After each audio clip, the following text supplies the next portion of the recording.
Another beautiful night in Southern California as we welcome you to the final game of this road trip. The 10-game trip will end in Anaheim as the Astros and Angels play the rubber game of this 3-game series. Astros winning game 1, 1-0. The Angels coming back with a big win last night, 9-1. As we take a look at the updated standings, the Astros coming in with an 87-58 record. They are leading the Angels by 13 games. The magic number stays at 5.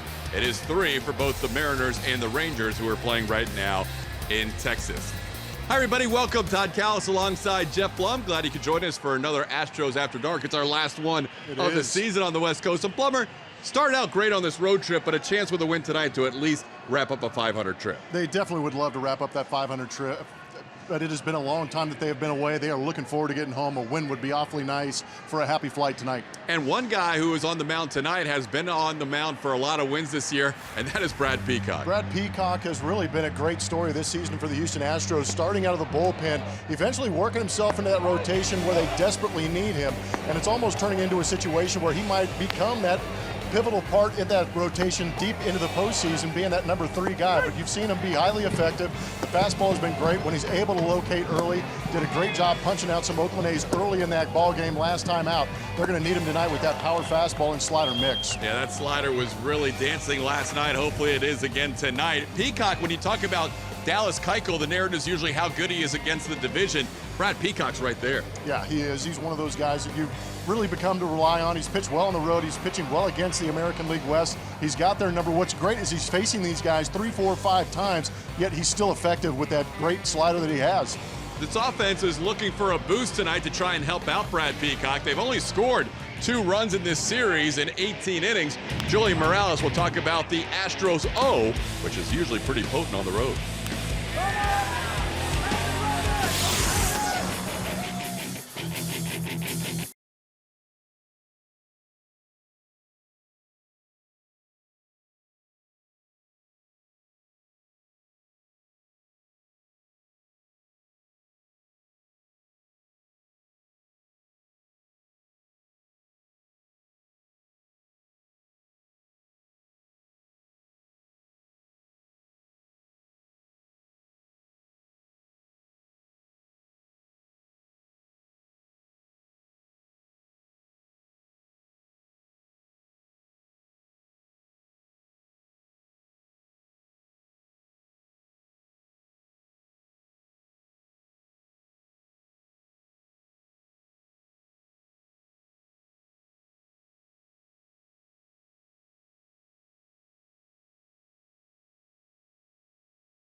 it is the final day of this long road trip for the Astros. You heard TK and Blummer say they need a win tonight in order to go 500 on this road trip. A win today would obviously give them a series win over the Angels as well. It's been a very interesting trip when you look back. It started in Seattle with the Astros having all the momentum in the world, coming off a great series win over the Mets at that point. Everybody looking good, feeling good. We saw lots of homers for this club, things going well for them offensively.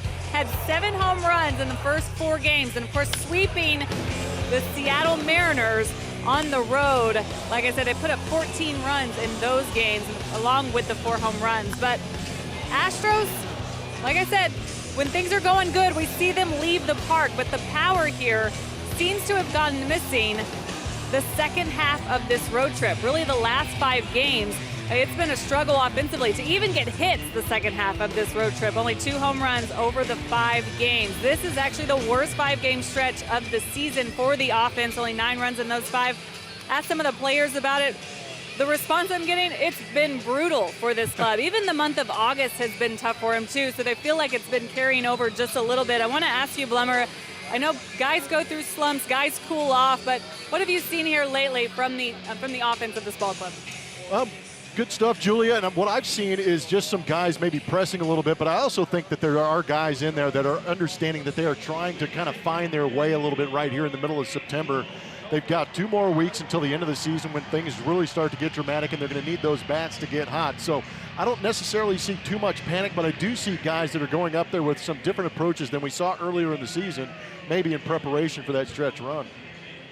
Yeah, it's been tough. The last 3 games, the 2 here in Anaheim and the last one in Oakland, a total of 4 runs scored by this Astros offense, just 2 here in the first 2 games at Angel Stadium. And here's how A.J. Hinch will line things up, presented by Southwest Airlines. George Springer at the top, playing in center field. Josh Reddick will be in right tonight, batting second. Jose Altuve in the familiar 3rd spot, followed by Carlos Correa. Marwin Gonzalez will play left. Alex Bregman is the 3rd baseman. DHing tonight is Carlos Beltran, batting 7th. Yuli Gurriel is the 1st baseman. And Brian McCann has done a nice job since coming back from the DL. Will bat 9th and catch for the Astros. Right-handed pitcher Ricky Nolasco going for the Los Angeles Angels of Anaheim. He has pitched against the Astros quite a bit over his career. 12 career games against the Astros. 11 of them have been starts. He is 7-2 with a 3.82. Pretty good numbers. 3 starts this season against the Houston Astros. He has a 1-1 record and a similar ERA of 3.79. Left-handers hitting .268. They've hit 12 home runs. Right-handers hitting .308 and have 22 home runs. That's 34 home runs total given up by Ricky Nolasco here in 2017. Only Rick Porcello of the Red Sox and Ariel Miranda of the Mariners have allowed more home runs in the major leagues than Ricky Nolasco. To see if the Astros can get that offense jump-started. As Julia mentioned, it's the worst 5-game stretch all year long. A.J. Hinch knows his team would have a lot better time flying home in the late night, early morning hours with a W to go 5-5 on this series and on this road trip, win the series and reduce the magic number down to 3 with a win tonight. George Springer will lead things off, coming in with a .293 batting average in September.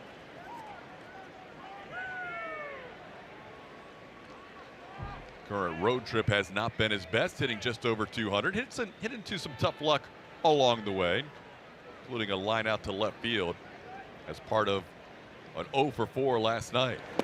First pitch is outside for a ball, and we are underway.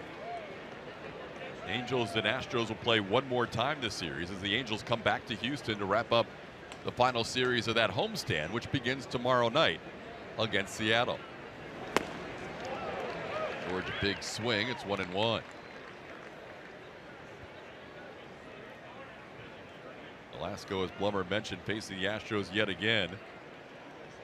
Springer has a home run in 10 at bats against Nolasco and batting .400.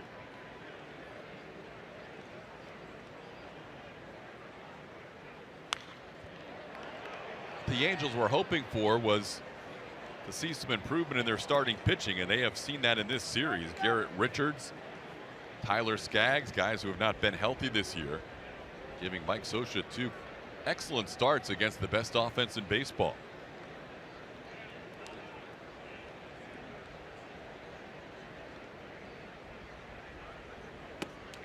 Pitch to Springer, misses outside. It's 2-2. Yeah, a couple of guys fresh off the DL, young arms too. That gives a lot of Angels fans hope. But Garrett Richards, even on that pitch count, pitched deep into that ball game, deeper than I'm sure Socha anticipated.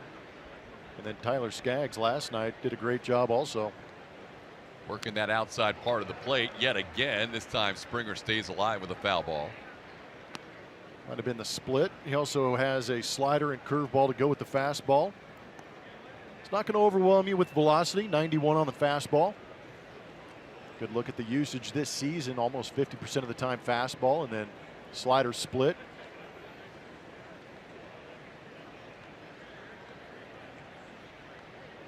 He's a reverse split guy. Righty's doing more damage against him.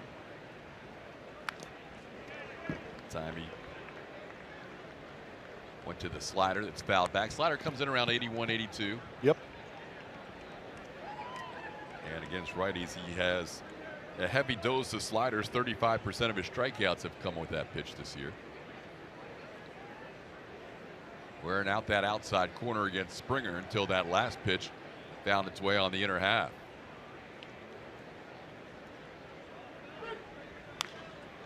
George reaches out and pops one up. This should be playable. C.J. Cron from first base makes the play. And Springer pops up for the first out of this game.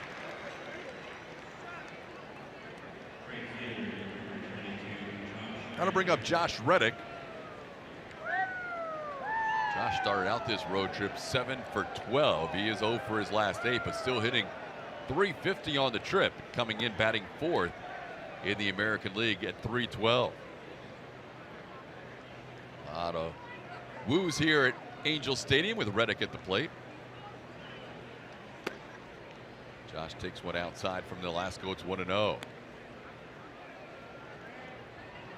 Astros beginning the night with a magic number of 5 over the Angels, 3 over the Mariners and the Rangers. Seattle trailing again to Seattle. There's a ball hit deep to center field. All the way back is Trout reaching for the wall and making the play right up against the S and Stanley. As Reddick gave it a good ride, but run down for the second out of the inning. League leaders are presented by Houston Methodist.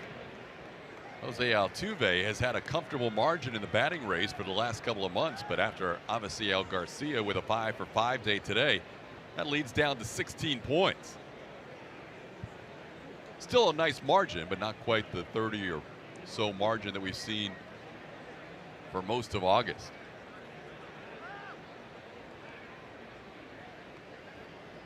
Altuve with a bunt base hit in 2 at bats last night. Left the game after the Astros got down big early.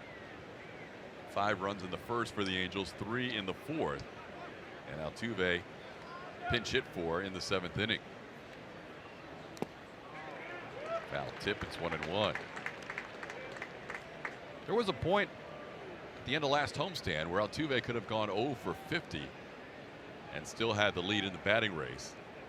With that 16-point lead, he still has a good margin. He could still go 0 for 24 and still be ahead of Garcia's number.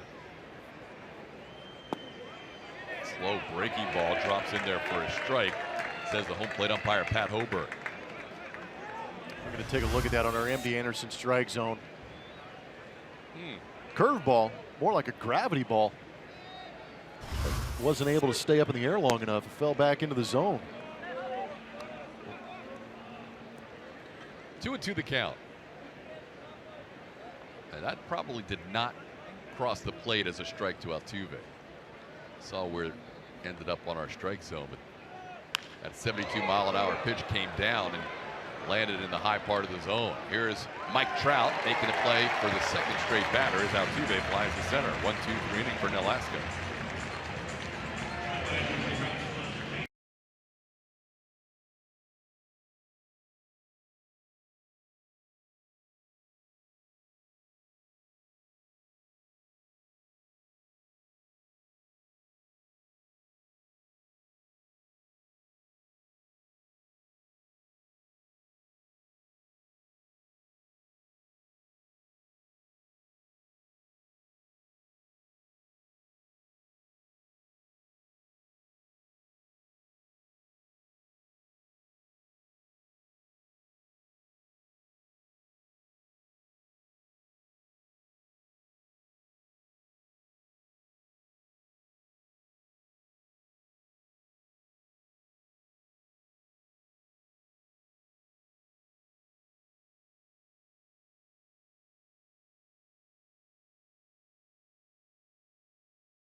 The Angels scoreless. Angels turn to bat in the bottom half of the first inning, and Mike Scioscia will send out this lineup tonight against Brad Peacock. Brandon Phillips right back at the top of the lineup.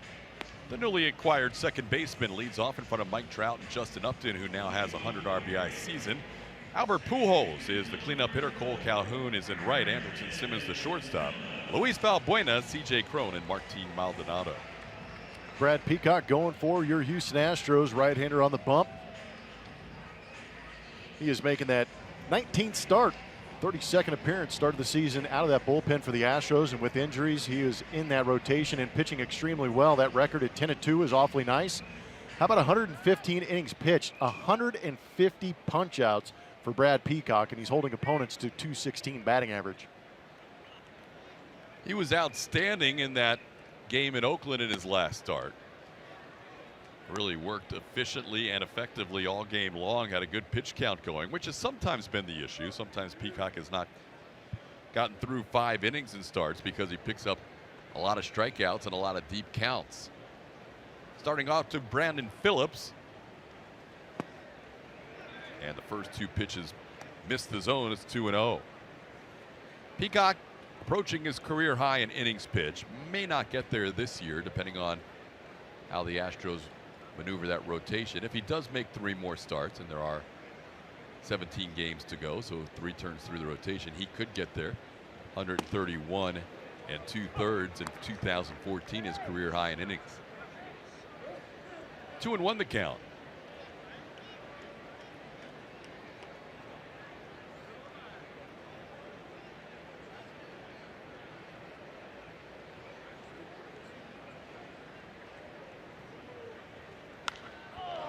Popped up.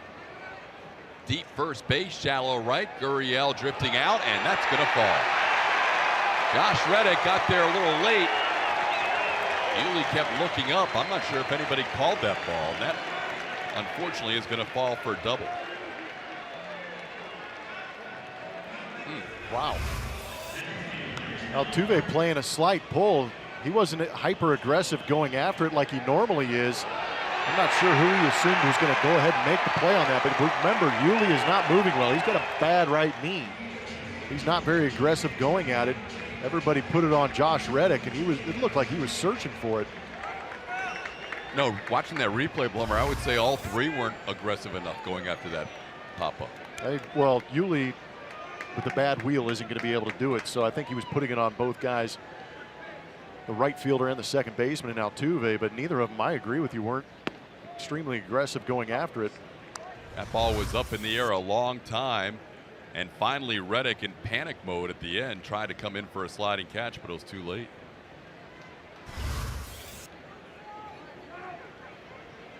So a tough way for Peacock to start this game with a little pop-up for a double. Brandon Phillips has started all 3 games in this series with a double. The other 2 were legit. That one, I think the hit probability is going to be somewhere in the 5% range. Yeah, it should be pretty limited. 1-1 the count to Mike Trout.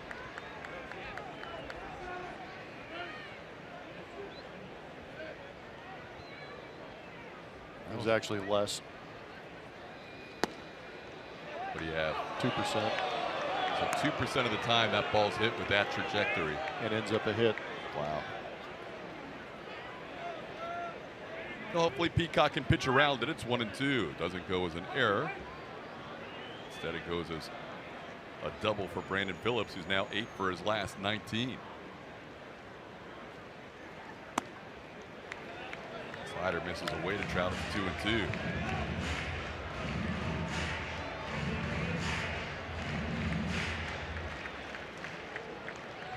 Four appearances, 3 as a starter against the Angels this year for Peacock.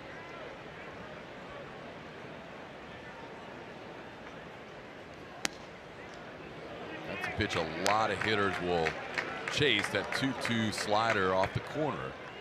At that time Trout laid off, the count's full.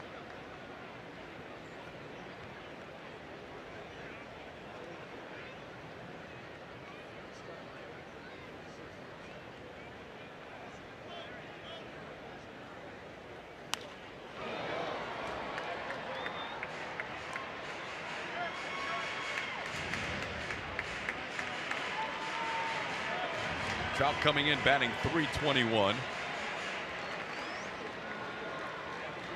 28 home runs. Still about 10 plate appearances shy of qualifying for the league lead in batting average, on base percentage, slugging percentage. Pops it up. Hopefully someone will call this. Correa goes out. Marwin Gonzalez comes in, and it's Correa who makes the call on the catch. He had to go a long way for that pop-up. Brad Peacock's pitch usage is presented by AT&T. Fastball, slider, the two big pitches for Brad Peacock. See the usage on top, and then the opponent batting average against it. That slider's been tough to hit. 199, but the slugging percentage, Brad's done a very good job of keeping the ball in the ballpark with those pitches, setting them up nicely. The slugging percentage at 269 against that slider. His last 4 starts, he's allowed 1 or 2 earned runs. He is making a real push to be part of the rotation in the postseason. Here's Justin Upton. Things a little more complicated with the recent injuries to Colin McHugh and Lance McCullers. Brad Peacock, every 5 days, has given his team a chance to win.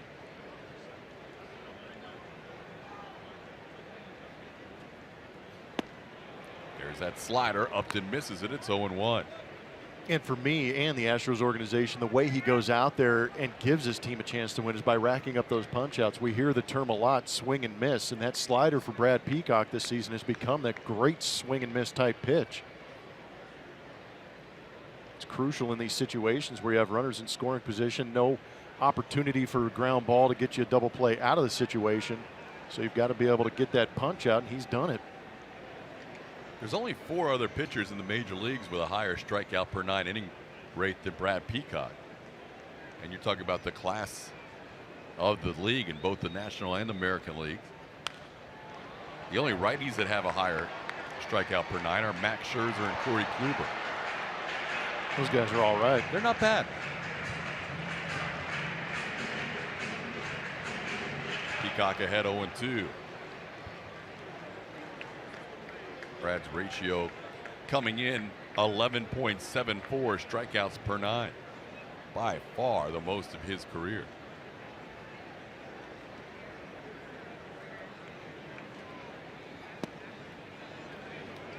Missed on the 0-2 pitch. It's 1-2.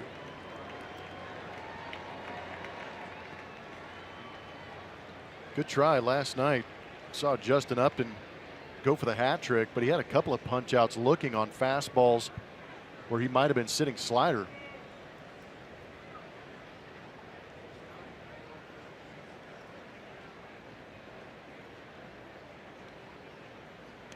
There's that slider. It bounces past McCann and all the way to the backstop.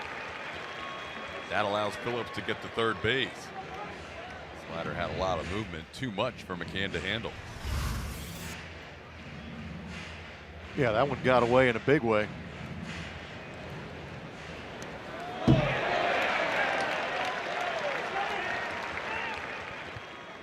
On our Mattress Firm Supermo, you see the slider grip just held on a little bit too long.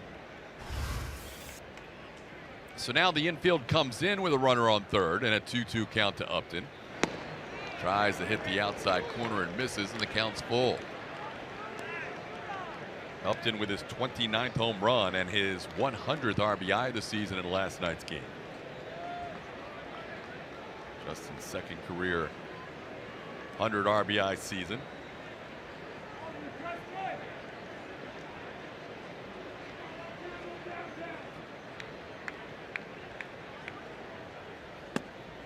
And ball 4. Walks have not been plaguing Peacock as much in his last 10 starts, just walking 14 batters in 53 1/3 innings. That had been an issue earlier in the season as he had walked a few more. But he allows a walk there to Upton, and now the infield with a chance for a double play will move back with Albert Pujols batting. Good guy to double up. 24 double plays hit into by Albert Pujols this season.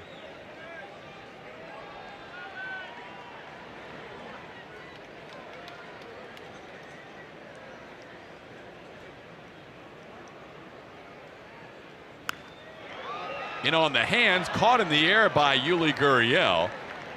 Phillips was heading home and then had to retreat to third when he saw that Gurriel caught it on the fly. So Pujols with a weak line drive to Yuli Gurriel. It was a good job to go get it. There's some ball players out there who would have thought quickly enough to maybe play that on a short hop and double up Albert Pujols. He'd have plenty of time. But it's tough when you have the opportunity to get the out, you take the out. You're right. That could have been a short hop. He could have run to the bag or turned it through second. Either way. Might have had a chance at Phillips over there at third base. It would have been a long throw. But Phillips was a quarter, almost halfway down the line. Here's Cole Calhoun. Swings and misses.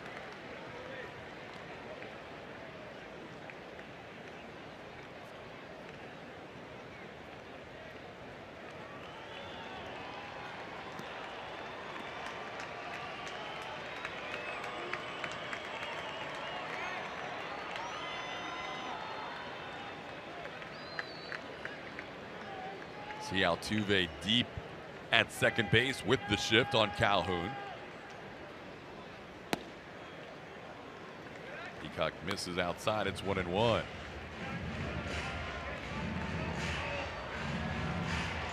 Peacock and the Astros looking for a 500 road trip. Lefties have hit him at a better clip this year. Righties with that slugging percentage of just .261. There goes the runner Upton, swing and a miss, and it's 1-2. Upton picks up his 11th steal of the year.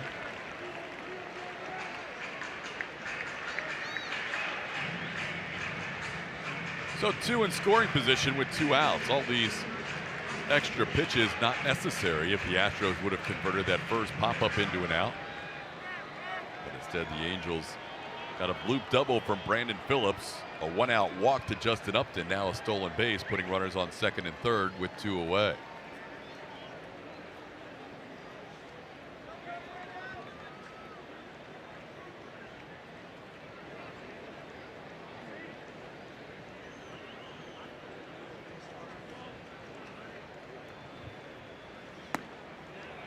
Calhoun doesn't chase, it's 2-2. Cole looks like he's dialed in for that fastball, taking a couple swings at a slider and a changeup that haven't looked too good. Wonder if that was a purpose pitch from Brad Peacock in that 1-2 count to get to 2-2, see if he can get the chase up out of the zone, but now he might have him set up for something soft and down.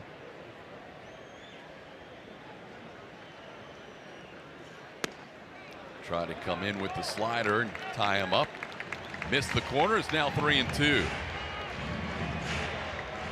23 pitches, a bit extended for the first inning for Brad Peacock, who needed just 84 pitches to get 17 outs in his last start in Oakland.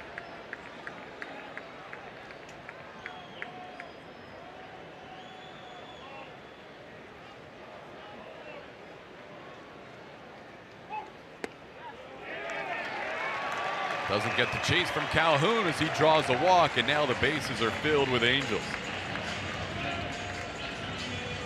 Loop double and a couple of walks in this inning.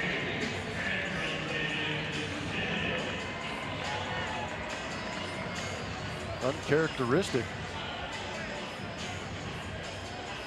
Last time out against Oakland up in Northern California, Brad Peacock, 9 punch outs, no walks.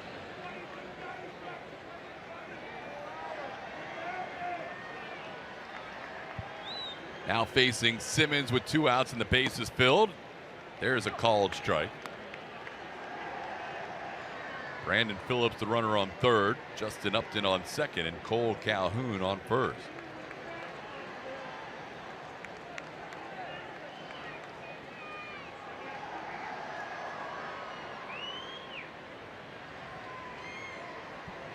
Simmons coming in batting .280. Career season already with his career high in RBIs, one shy of his career high in hits, also a career high in steals. Into center field, coming on Springer. George is going to get there for the final out. Brad Peacock, who doesn't show much emotion, punches his fist into his glove as he works through that situation.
Astros baseball on AT&T Sportsnet is brought to you by Toyota.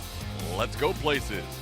And by Southwest. Yes to low fares with nothing to hide. That's transparency. Astros and Angels scoreless heading to the second inning. The game has just ended in Cleveland, and the Indians have set a new major league record. 22 consecutive wins, no ties involved. That has never happened before in Major League Baseball history. That's ridiculous, man. That's a month. It's a month worth of games. It's incredible. The Indians were down 2-1 going to the bottom of the ninth inning. And Francisco Lindor doubled to deep left to tie the game at 2 outs in the ninth, and then the Indians walk it off in the bottom half of the 10th when Jay Bruce singled home Jose Ramirez for the game winner. They were 1 out away, 1 strike away. Lindor was down to the count 1-2, 1 strike away from seeing that winning streak ended, and they end up winning it in 10. Fly ball to right field at the bat of Carlos Correa for the first out of the second. Here's Marwin. Gonzalez playing left field tonight. You mentioned the career marks for Andrelton Simmons and also Justin Upton. Marwin's having a career year. Career high in home runs, RBIs, doubles. 17 of his 21 home runs have come as a left-hand hitter.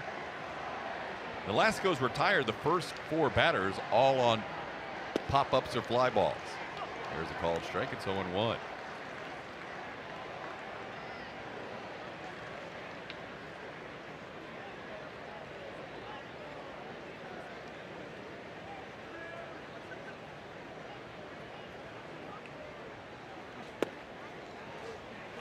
Slow breaking ball drops in there. It's 74. It's 0-2.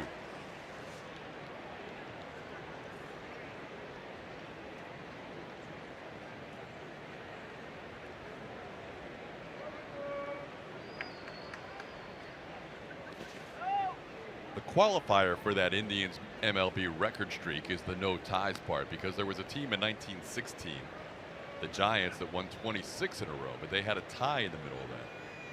So they had an unbeaten streak and a winning streak that exceeded the current Indian streak, but they also had a tie game. And obviously it was back in the day where they didn't always finish out games if there was a rain delay in a tie game. I was just going to say, there were also games that were 7 innings long. There was one that was 8 1/3. It was kind of a squirrely, unbeaten streak. There's a ball into right field for a base hit. Marwin is the Astros' first base runner with a 1-out single. Here's how different the game was back then. They had a pitcher named Paul Parrott, right-hander out of Arcadia, Louisiana, a little skinny right-hander. Okay. In part of that streak, he pitched the first game of a doubleheader and threw a complete game, allowing 1 run. He then started game 2 of the doubleheader and threw a shutout. You're doing so good. Just keep going. Keep going. Yeah. 18 innings, started both ends of the doubleheader, 2 complete games, allowed a total of 1 run. So you, as a manager, whoever that was, went into that game. John McGraw. John McGraw went into that game and only needed 10 players. Yeah. 9 guys to play on the well, you only need 9. It yeah. was in the National League. Yep. So there you go. That's economical. He shook Pohl's hand and said, "Hey, great job, complete game, first game. By the way, you're starting the next game." Yeah, keep it going, kid. Keep going until we tell you to stop. Yeah, we'll take you out when the arm falls off. I think the last time that happened, and it wasn't the only time that happened. I think the last time that happened was around the mid-20s, where a starting pitcher started and completed both ends of a doubleheader. But that's how crazy different the games are now as opposed to. Yeah, he didn't even ice in between games. He just went out to the snack stand and got a dog and a beer. It's 2-0 on Alex Bregman with Marwin on first base. Bregman's one of the few Astros that has not had success against Ricky Nolasco. He's 0 for 9. But there's his first hit against Ricky. A line drive towards the corner and left. Marwin turning second, heading to third. He'll be waved home by Gary Pettis, and the Astros are on the board first on an RBI double by Alex Bregman.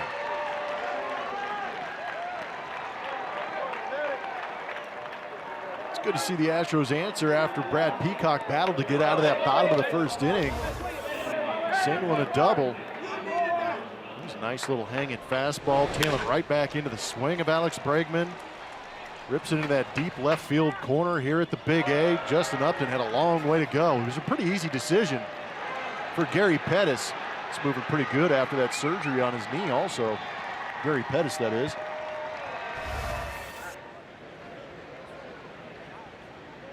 So Marwin scores from first on the double, and the Astros have matched their run total from the first 2 games of the series. Here's Carlos Beltran taking a strike. With that swing that Alex Bregman has developed, as simple as it is, we saw him struggle, but I don't think that he's created a swing for me that should not have to be too high maintenance. Beltran into center. Trout barely moves. That's 2 outs. He's very quiet. He's very still. He's got a great game plan when he goes up there. And when he recognizes, he goes and gets it. But with that head being still and not much movement as far as load, he should be able to maintain that swing. And I think that's why we've seen him be successful for a good 2.5 months now. Little surprised to see where Upton was, shaded towards left center field, because Bregman hits the ball down in that corner quite often. And that was an easy send, as you mentioned, once that ball got into the corner, because Upton had so far to go. Here's Yuli Gurriel.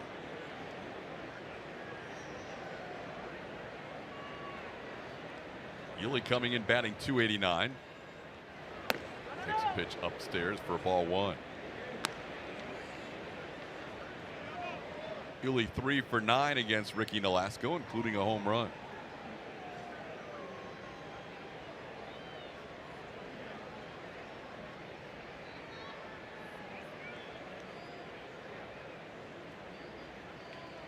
There's a good breaking ball for a strike. Yuli normally shows a little bit of t-shirt, but tonight it's excessive. He has got that jersey unbuttoned as far as we ever see it with Yuli.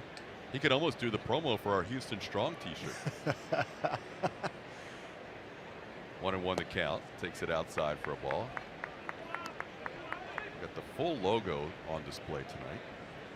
Reminds me of, and you'll know who this guy is, a catcher for the Phillies in the late 90s, early 2000s, Bobby Estalella. Bobby Estalella. Yeah, there's a line drive single that's going to work for Yuli Gurriel and the Astros. Bregman's going to score.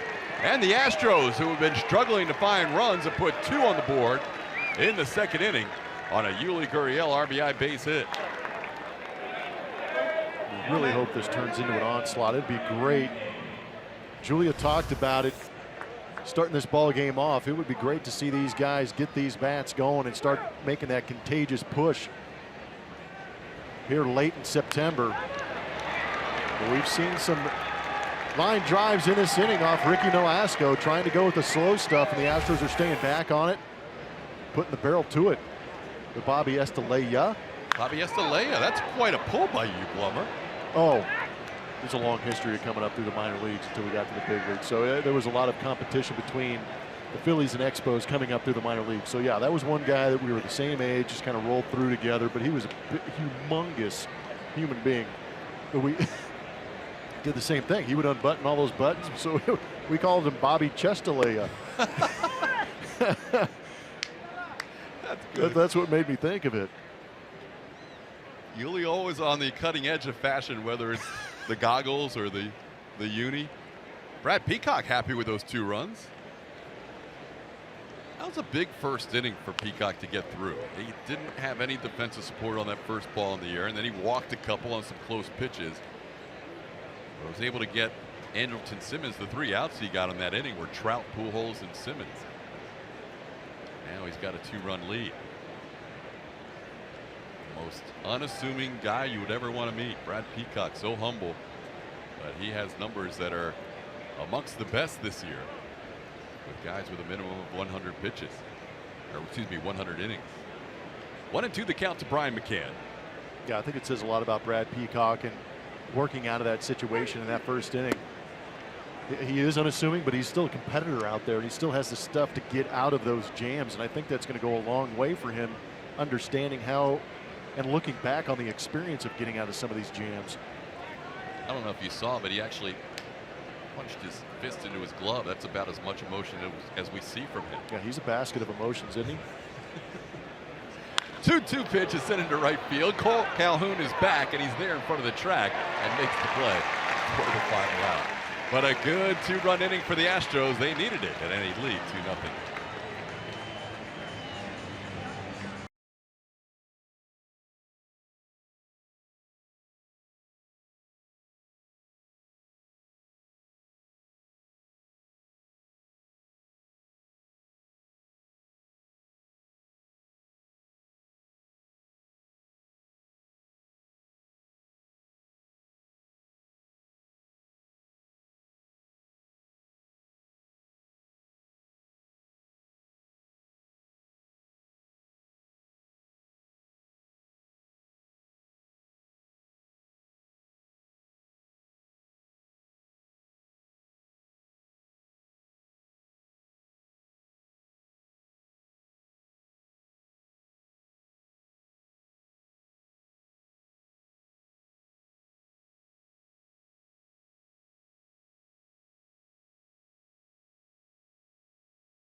By Alex Bregman and Yuli Gurriel, the corners on the infield for the Astros, and Houston leads 2-0 as we head to the bottom half of the second inning.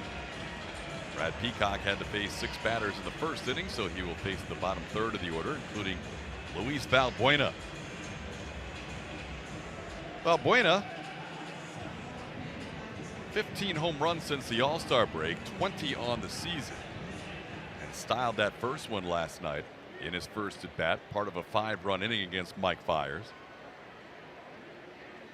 Fiers in his next at bat would throw a pitch above his head to the backstop, and today Fiers was suspended for 5 games.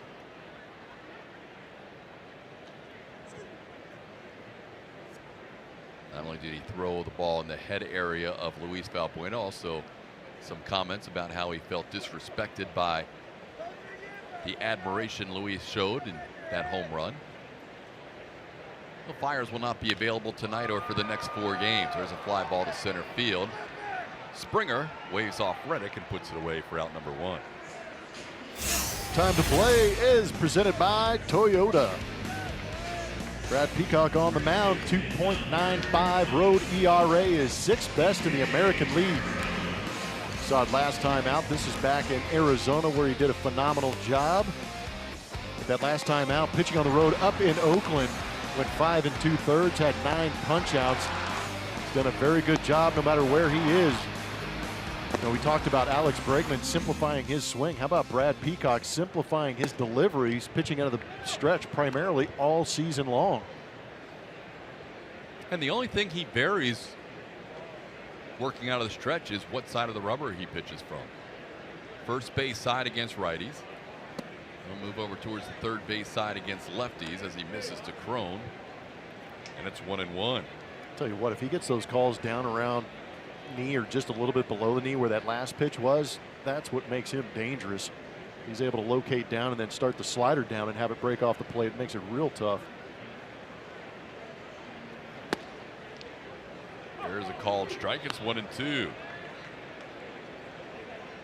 Peacock does not have a strikeout yet in tonight's game after those 9 strikeouts in 5 2/3 innings against the A's.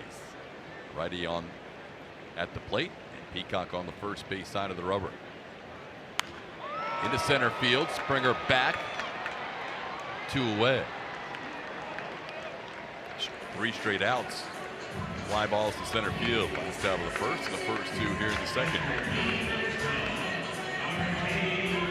Well, there's a good problem for A.J. Hinch right now, and that is, where does Brad Peacock end up for your postseason? What's interesting about that problem is you could put him anywhere. He would greatly enhance your bullpen, and he has done a phenomenal job in the rotation. So you're picking the spot where he can help your team the most, and it's a tough call. Pitch misses inside to Maldonado. It's 1-0.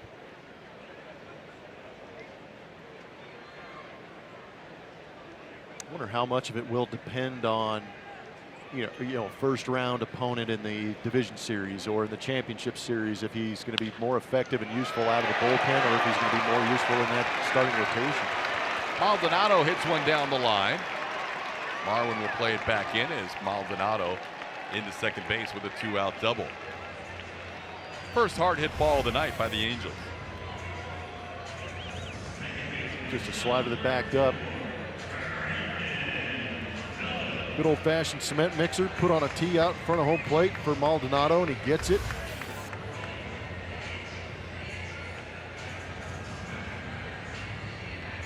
Here's Brandon Phillips. Phillips hit a pop-up that dropped in for a double his first time up. Ended up making Brad throw a few more pitches than he would have liked in inning number 1. Now hoping to get through the second in relatively few pitches.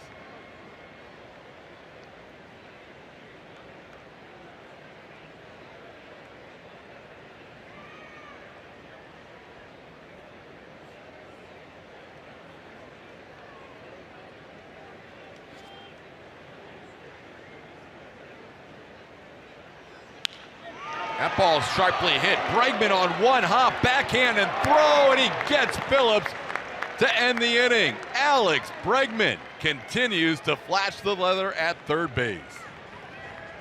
Got himself an RBI base hit in this ball game already. Moving closer to that line, gets a good jump on it. Solid backhand, plants that foot, shows off the cannon for the big out to back up Brad Peacock. Good shutdown inning for Brad.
Yesterday's game against the Mariners, as 10,000 fans in attendance will receive a Super Springer Diving Catch bobblehead presented by Coca-Cola.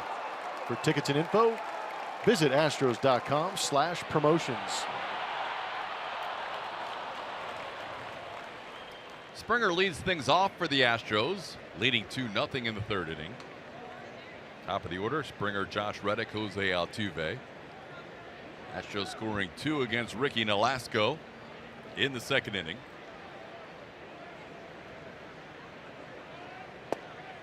Nolasco starts Springer off with a strike at 89 miles an hour. George popped up his first time up.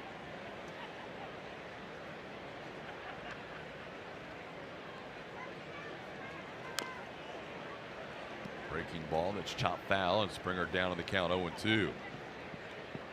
During this little stretch on the road trip where George has batted around 200, does feel like he's hit into some tough luck. It also feels like he's been behind in a lot of counts. Down early in that first AB and down here 0-2.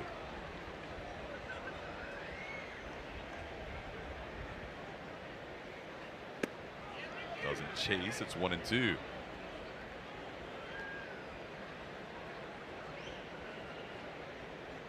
Velasco's numbers this year and in his career against the Astros are very much the same. 3.79 ERA this year, 3.82 in his career. Springer rips one into the camera well. Coming in hot.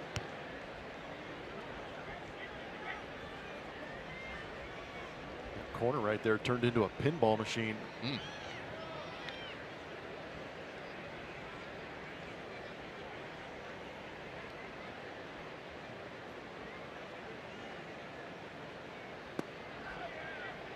Inside 2-2.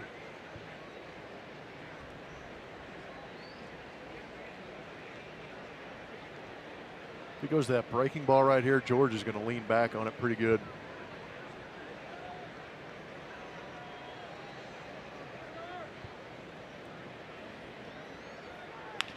There is that breaking ball towards the hole. Simmons backhand, strong throw to get Springer. Impressive play by the Angels shortstop.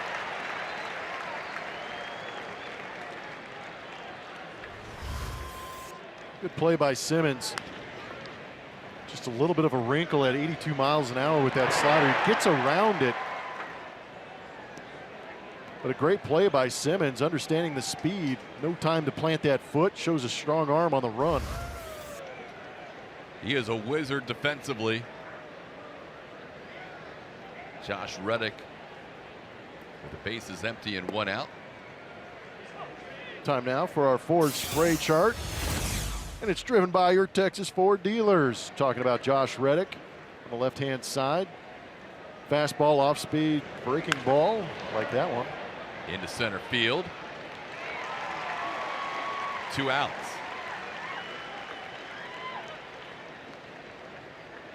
Reddick hit it hard, but at the center fielder Trout.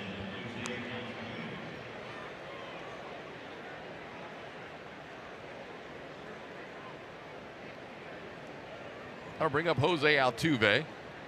Altuve flied to center his first time up.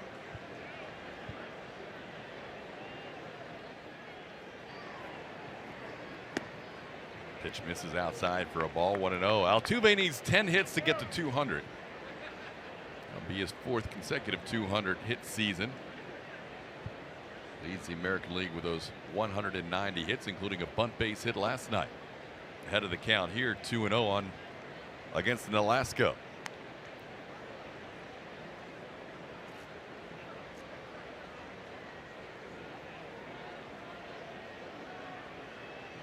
Altuve a couple of home runs on this road trip, but just 7 for 32 overall.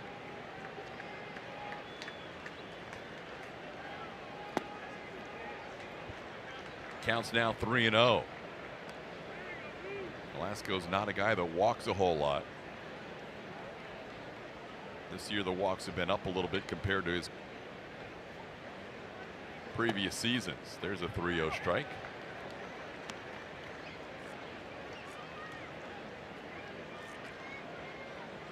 Correa waits on deck if Altuve reaches.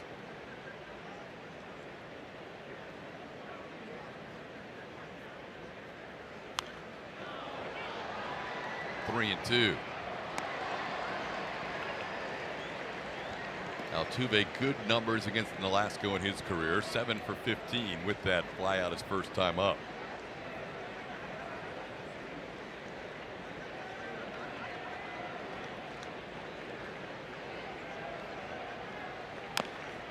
Chop foul.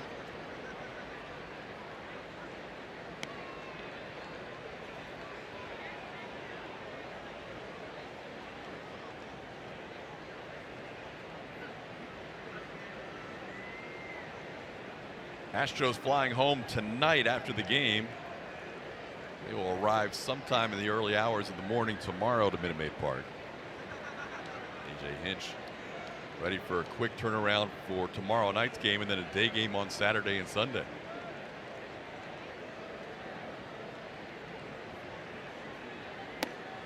Ball 4, Altuve lays off the high fastball. And that's the first walk issued by Ricky Nolasco. Altuve, a 2-out base runner.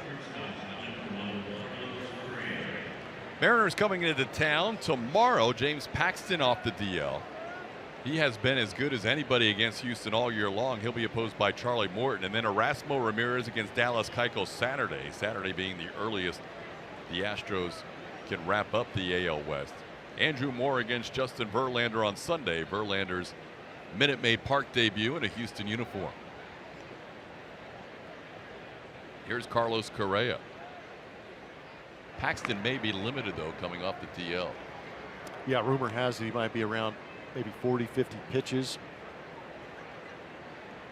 But he has been tough on the Astros this year.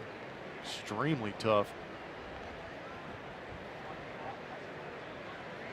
Carlos Correa showing signs on the second half of this trip that things are starting to come around for him. Flies one to right field. And Cole Calhoun waits for it, puts it away. So a 2-out walk and 1 man left on base. Still 2-0.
At today's Chevy Stroh Poll.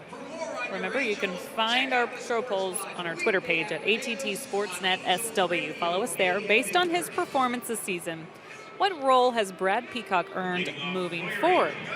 You want him as your number 3 starter, back of the rotation, middle reliever, deluxe, or fill in everywhere? It's a topic that the guys in the booth have been talking about a little bit lately. Really, everyone talking about this, especially when we thought A.J. Hinch was going to have to make a decision on that starting rotation after Peacock's last start, but a couple of injuries secured Peacock in that rotation this time through. Of course, the injuries to McHugh and McCullers. And talking to Peacock yesterday before this start on all the things that have gone on this season for him and all the unknown, and he said, I absolutely can't think about any of it or it will mess with me. It'll start to mess me up out there. So for him, he's got to just focus on whatever he's asked to do, whether it be in the starting rotation or in the bullpen. He's done a nice job. Whatever he's done thus far, it has worked. So he's going to continue to do that and not look ahead to what's going on in the playoffs for sure. It's all about the now. and he wants to go out there and do a good job for his team, guys. All right, Julia. Interesting poll question today in our Stroh poll as he faces Mike Trout. 1-1 the count.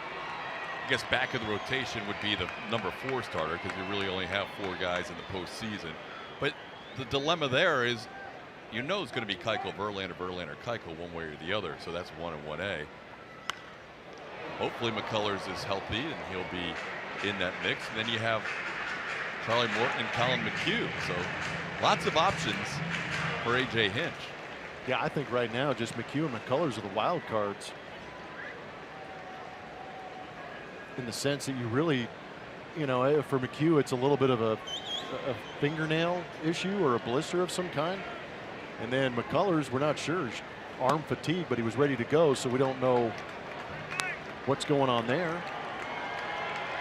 I would lean, no offense to the M-Boys, Morton, McHugh, McCullers, I would lean towards seeing Brad Peacock in the rotation. Wouldn't necessarily say 3 guy, I would just say in the rotation. I agree. Here's a pop-up. Shallow center. Springer on. Altuve out. Altuve's going to try and make a basket catch, and he does. There have been some pop-ups in between the infield and outfield tonight that have been a little dicey, but Altuve hung with that. It's been adventure time up there in the air. And again, Mike Trout, the outfielders are going to play a little bit deeper than normal just because of the power that Mike Trout possesses, so it forces the infielders to track a little bit further into the outfield, which gets a little scary sometimes. But a great play by Altuve to keep Trout off the base pass.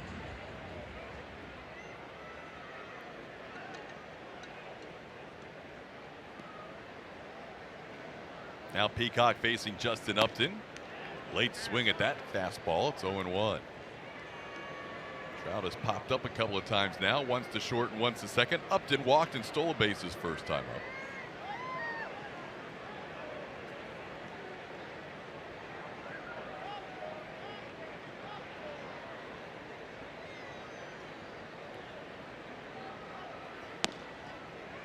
I mean, filling everywhere is kind of like the, yeah, if you could have, we've talked about this before, if you could clone Brad Peacock, you'd have a great 2 pitchers, one for the bullpen, one for the rotation. Not only stuff, but mentality too, because Julius said, you know, he'll do whatever you want.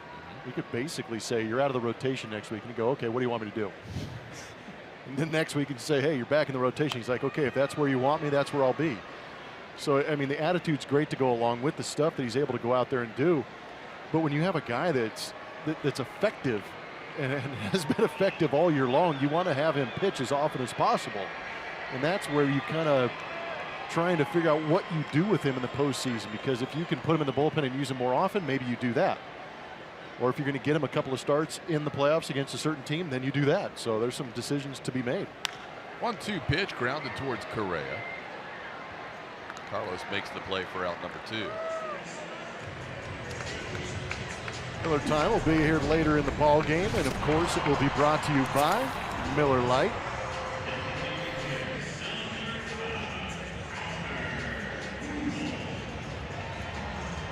Two outs, nobody on, and that'll bring up Albert Pujols. Pujols, who has so many great numbers throughout his career,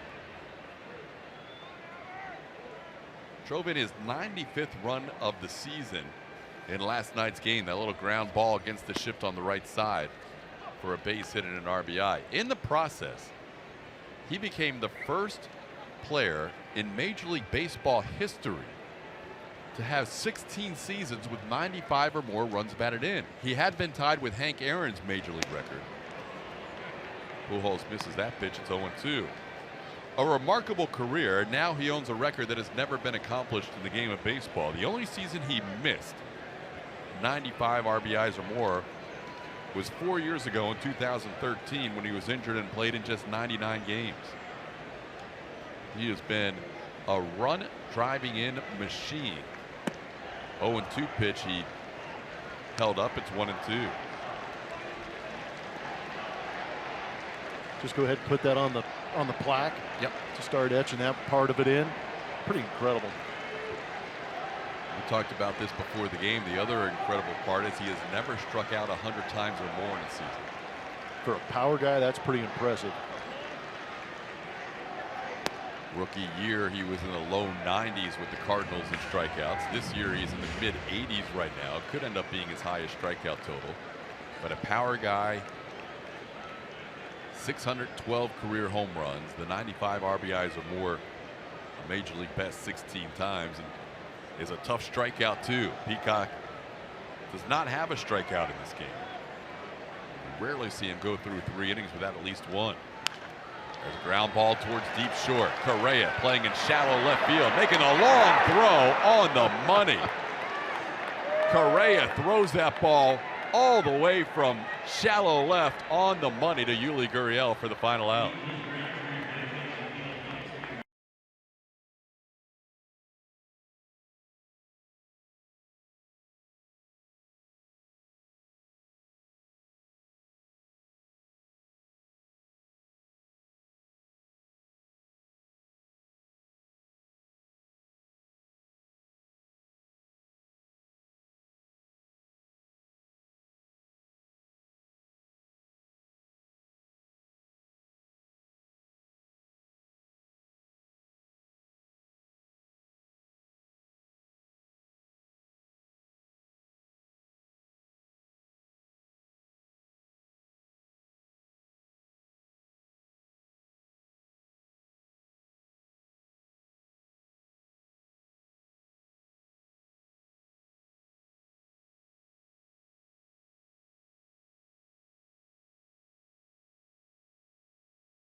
The Astros are leading 2-0. Brad Peacock had an interesting finish to that inning, last inning.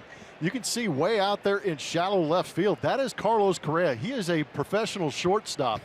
And he comes charging in, fielding it in shallow left field and throwing well across the diamond in plenty of time to get Albert Pujols trucking down first base. I've never seen anything like that. I mean, it's a unique defensive alignment to begin with. But then to be able to make that play in the long throw all the way across the diamond, remarkable. Altuve was also out there in shallow center. The Astros, always looking for a cutting edge in terms of defensive positioning, are the first team that's ever played Pujols that deep with their second baseman and shortstop. That's amazing.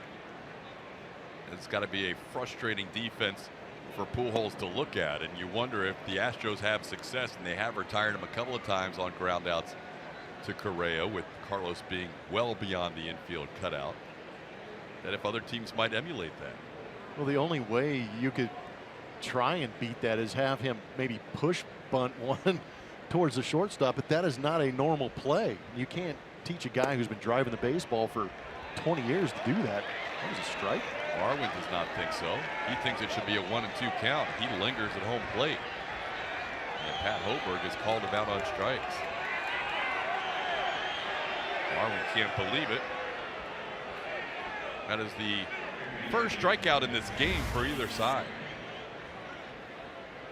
It might have been a combination of the pitch low and that second pitch being well off the outside corner. Here's Alex Bregman. Well, two things have to be in play, or at least two things have to be in play to allow you to play your shortstop that deep. You have to have a third baseman like Bregman who can cut off any choppers that might head towards shallow short.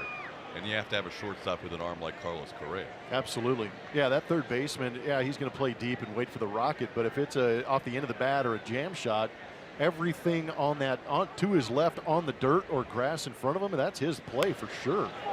Bregman, who had an RBI double his first time up, pops this one up. C.J. Cron puts it away for out number 2. Well, I thought it was interesting. We asked A.J. Hinch about it, and they said, yeah, they threw it out there like, hey, we'll just play, kind of almost jokingly, we'll play Carlos Correa in shallow left. And then they kind of thought about it, and they said, yeah, we could probably do that. And apparently Alex Cora said, just put him even deeper. Try it out and see what happens. And it's paid off. We've seen it pay off twice. The first game, it paid off where he had to go to his right and then skip the throw over. This one, because he had the charge, he had to throw a fly ball, line drive on the run. Got a momentum. Here's Carter. Plus, it's also appealing. If you're a shortstop and you have a chance to show off the cannon, or the Cobra, as I like to call it, he'd let it rip. And it was beautiful flying across the diamond. It was a seed right into the glove of Yuli Gurriel for the final out. 2-0 the count to Beltran. Carlos fouls one away. Beltran and McCann have the most at-bats in their careers on this Astros team against Ricky Nolasco. Beltran has batted 57 times against Ricky and McCann 76. 20 hits in those 57 at-bats coming in for Beltran. Sends one to left. Justin Upton ranges to his right. And a 1-2-3 inning for Nolasco and the Angels. We hit at the bottom half of the fourth.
To the bottom half of the fourth inning. Astros scoring both of their runs in the second. Brad Peacock goes back to the mound for his fourth inning of work. Had to throw a few extra pitches in that first inning and had some nice defense behind him to get through the second. Then a 1-2-3 third. Calhoun, Simmons, and Valbuena, the first three, due up against Peacock in the fourth inning. Pitch is a called strike to Cole Calhoun, who walked his first time up. Calhoun hitting an even 300 his last 36 games. It was a struggle early, even with that stretch of over a month hitting 300. His season average is at 248.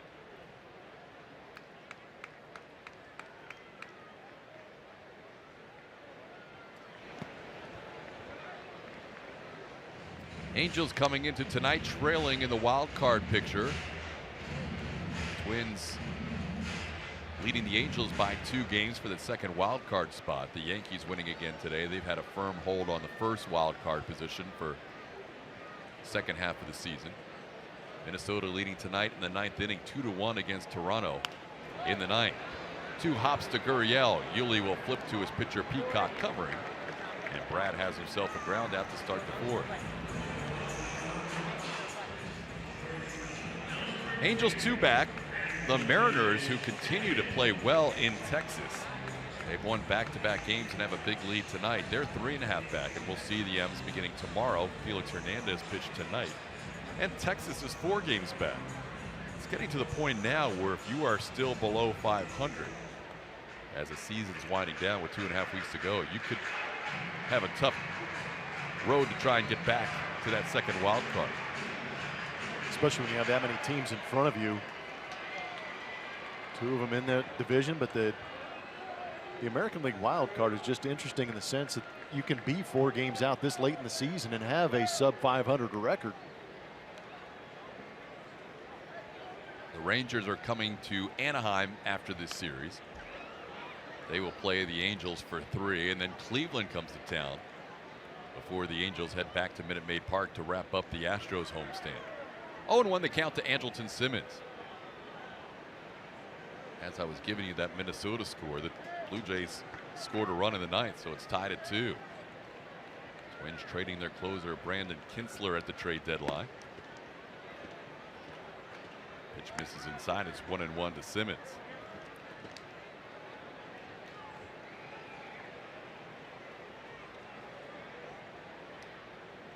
Seattle putting it on Texas.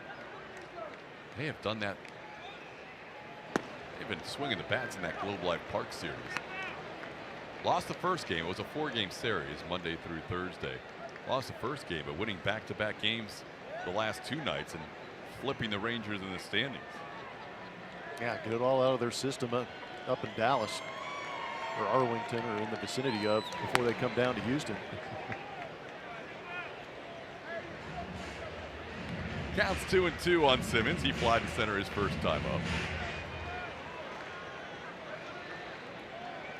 Mariners scored 18 runs their last 2 nights in those 2 victories and have 10 more tonight.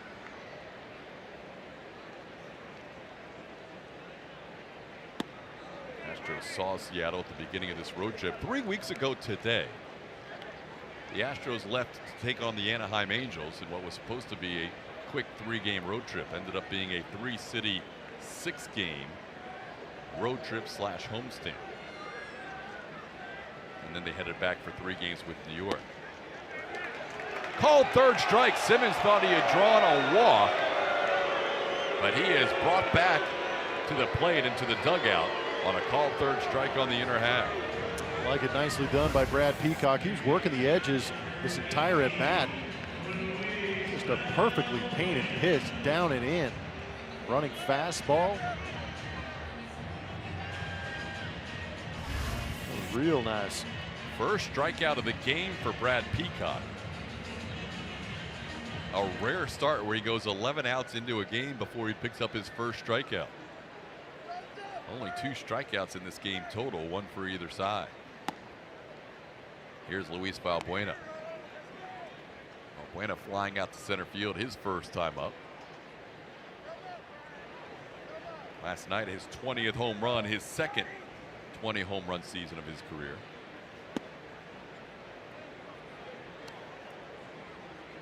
A couple of years ago with the Astros, set his career high. He hit 26 home runs. 2-0 the count. It's a lot of bat flipping. He was asked about the situation last night, and if you're just joining us, Mike Fire suspended 5 games for throwing a pitch over his head in the second at bat after a bat flip. He said, "Wait till you see what I do on the next time I hit a home run." Oh boy. Well, you see what happens next time when the guy doesn't miss. There's a ball to center field. Springer all the way back. He is looking up, and that is gone. Home run number 21 for Luis Valbuena. He has hit a home run in back-to-back games. Lead cut in half. It's now 2-1. Pretty happy with himself after that one. It's only the 8th home run Brad Peacock has given up this year. See where McCann's standing? McCann doesn't appreciate it. Well, he couldn't really style that one up because he wasn't sure if he had enough to straightaway center field. Still had his right hand up in the sky as if he had hit a 5-run home run. Well, once it went out, then he admired it and celebrated. That's 15 home runs since the All-Star break for Valbuena. and 21 on the season. Yeah, he was hurt to begin the season, but obviously he is pretty healthy. 0-1 the count to C.J. Cron. So a 2-out solo home run by Valbuena has made it a 2-1 game.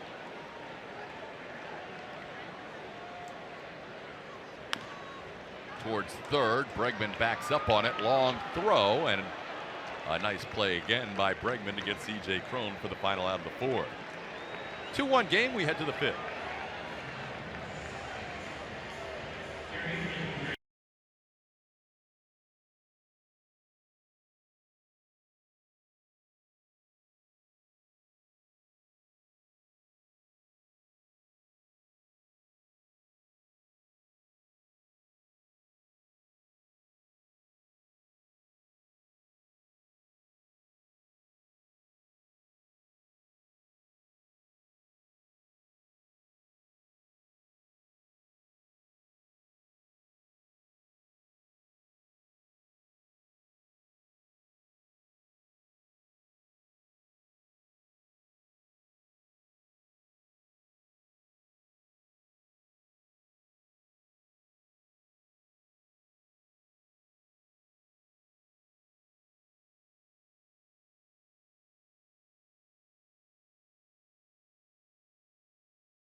Game against the Seattle Mariners. 10,000 fans in attendance will receive a Houston Strong t-shirt presented by HEB. For more information and to purchase tickets, visit astros.com/promotions.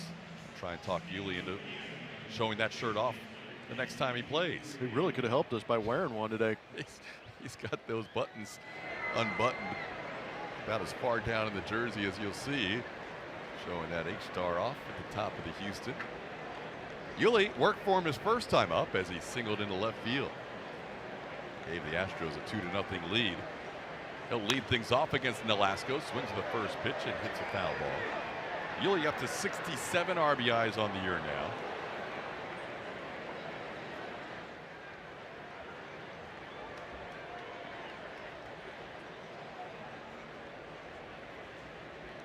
Astros have 4 hitters with over 70 RBIs, and then Correa and Gurriel approaching 70 as Brandon Phillips makes that play for out number 1. Nolasco has retired 5 in a row and 8 of the last 9. Here's a guy who's had success against Nolasco, Brian McCann. McCann hit the ball hard his first time up, but lined out to right. Nobody has hit more home runs in their career against Nolasco than McCann, and vice versa. McCann has not hit more home runs against any pitcher other than Nolasco. He has 9 in his career against Ricky Nolasco. Takes a pitch down and in. It's 1-1.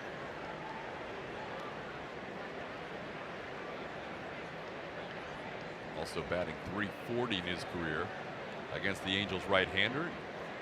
77 at bats. 2-1 the count. You can tell he sees the ball pretty good out of his hand, taking some pitches early, laying off the sliders down.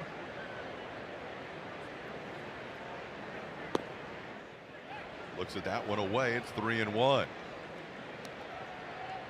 McCann has reached base in all 11 games since coming off the DL.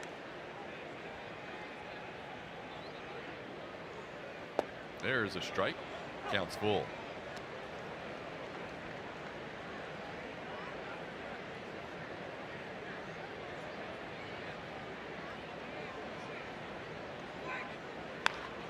McCann to right field, got under it a little bit. Cole Calhoun is back.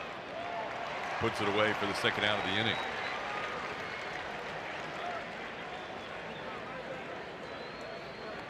2 outs, nobody on. Back to the top of the order. Third time through the lineup as Nolasco will face George Springer. Astros scored 2 in the second. They continue to search for runs in this series. Just 4 runs scored in the first 22 and 2/3 innings. 1 run was good enough on Tuesday night with Justin Verlander going 8 shutout innings, allowing just 1 hit. Ken Giles wrapped it up for his 30th save. 0-1 the count to George. George retired on a nice play by Andrelton Simmons his last time up. And just like the first 2 at bats, George down in the count. It's 0-2.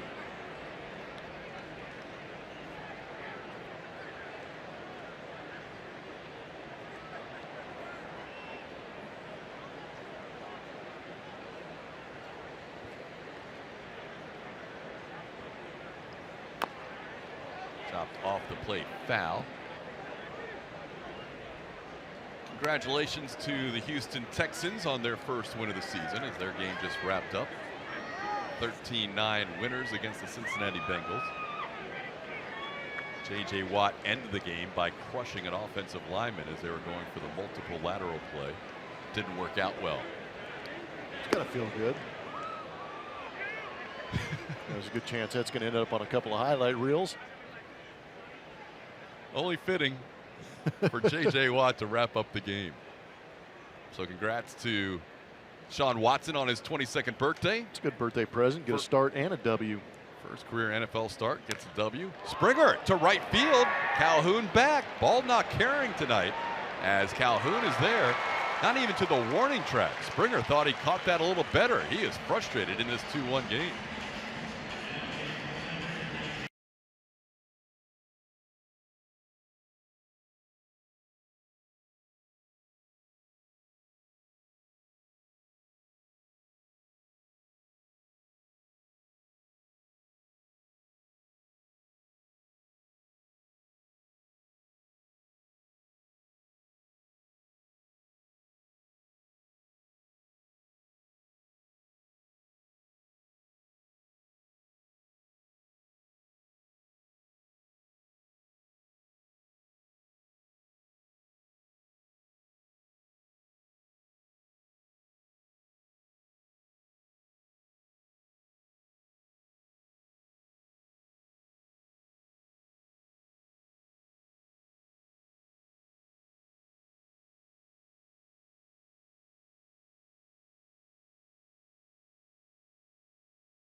On AT&T Sportsnet is presented by Southwest. Yes to low fares with nothing to hide. That's transparency.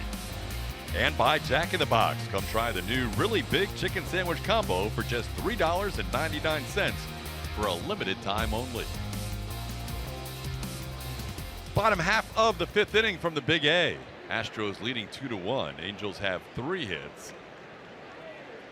One was a bloop hit. The other 2 were struck well, including a double by Martin Maldonado, who leads things off.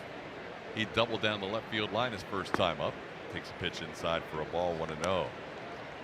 Maldonado then the top of the lineup, due up for the Angels.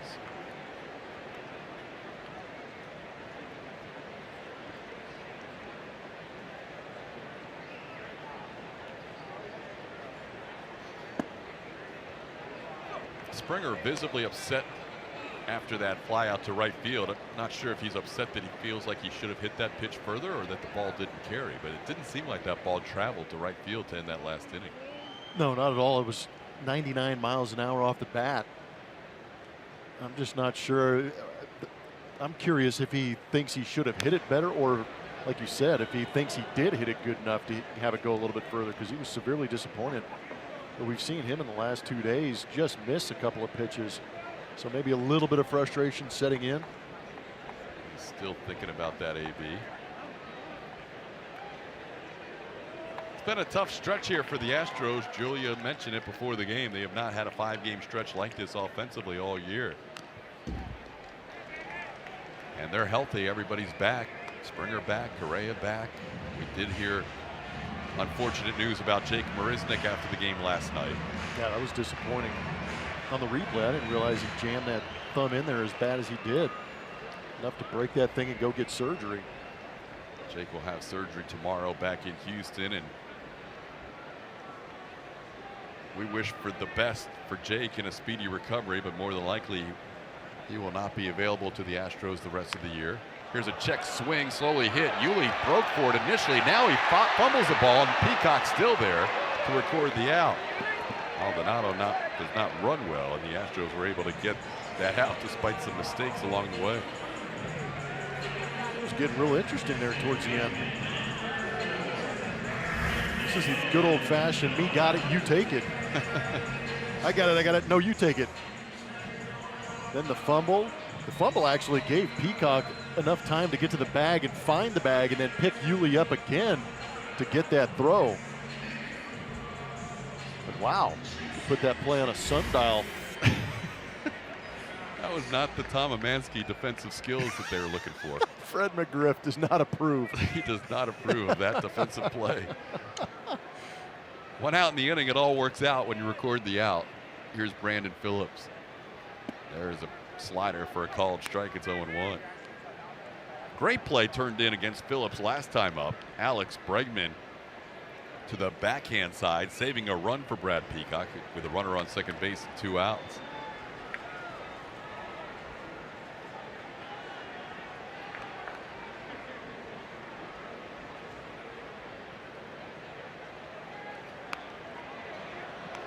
Phillips thought about a bunt, trying to test Bregman, but bunts it foul. It's 0-2.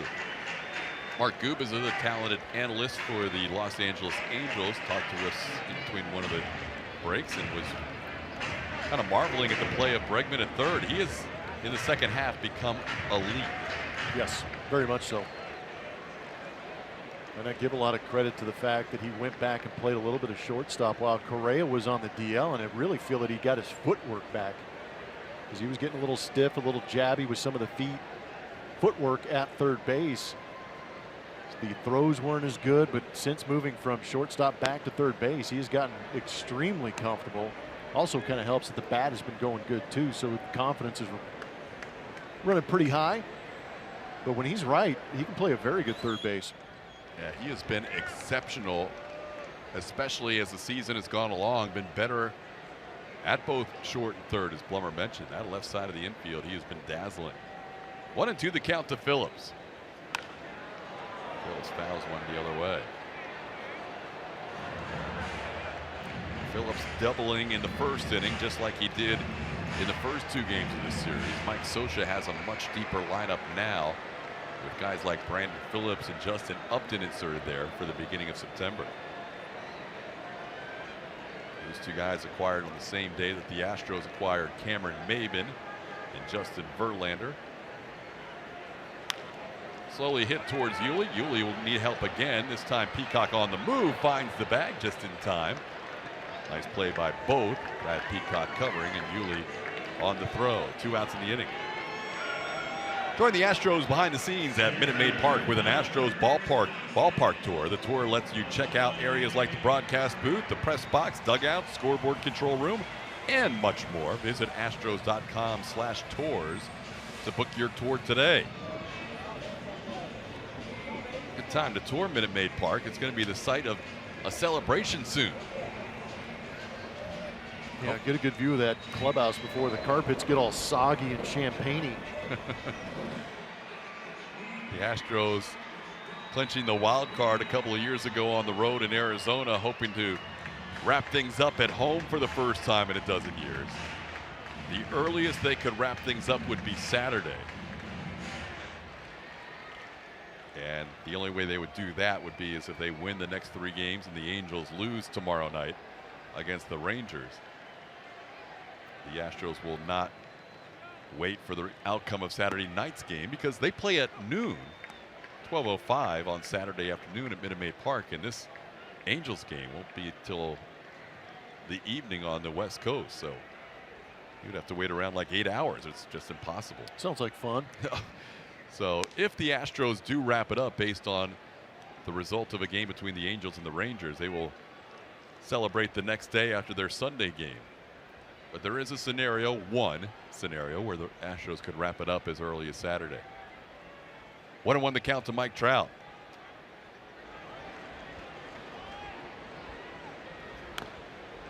Fouled off. It's 1-2.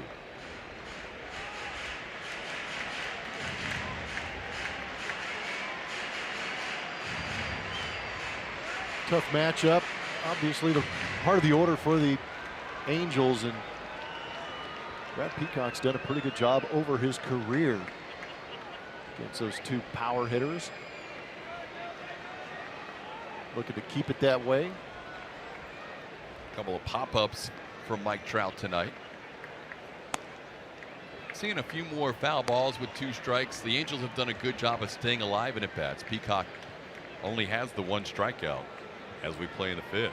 Well, and that's what they've done good, is laid off that slider. At least the right-handed hitters have done a good job of laying off the slider on the outside corner that starts there and breaks off the plate, that creates a swing and miss. That one was on the plate. Trout tied up. It stays 2-2.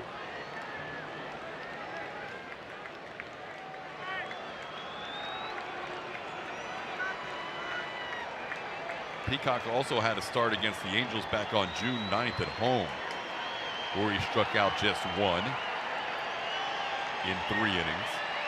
Last time he started here a couple of weeks ago in Anaheim, he struck out 8 in 6 innings. There is a strikeout. He gets Trout to end the inning. Strikeout number 2 for Peacock, and we are through 5 with the Astros leading 2-1.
Our forward spray chart.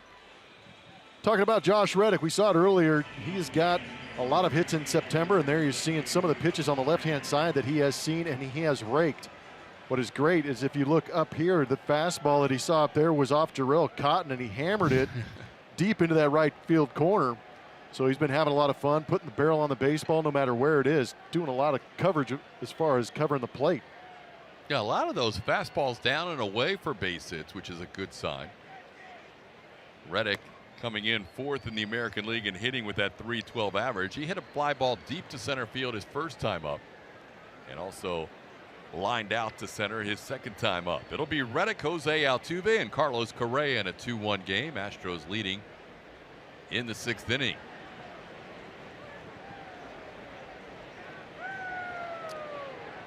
Hit the ball hard last time up, lining one to center field. Reddick takes one away. It's 1-0. What's great about that graphic that we showed too, it shows a good mix of pitches, off speed, fastballs, up, down, in, out. He stayed on it pretty good. The last one he lined to center field was on a breaking ball.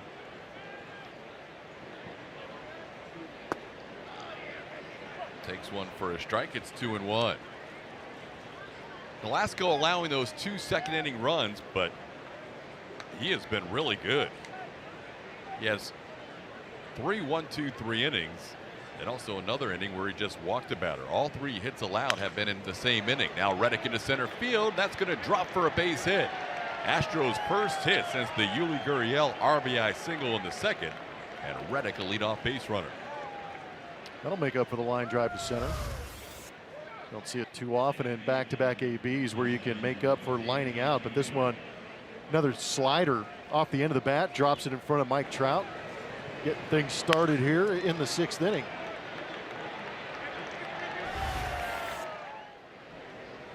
Well, Reddick now 8 for 23 on the road trip. Takes that low pitch into center field to keep that average right around his season average, which is 312. Here's Altuve. Altuve has flied to center and walked. Jose 1 for 7 in this series. With that hit by Reddick and Velasco approaching 80 pitches, we'll see bullpen action for the first time. Josh on the move, and Altuve sends one to right field. Calhoun is there. Reddick retreats to first, and there's one away.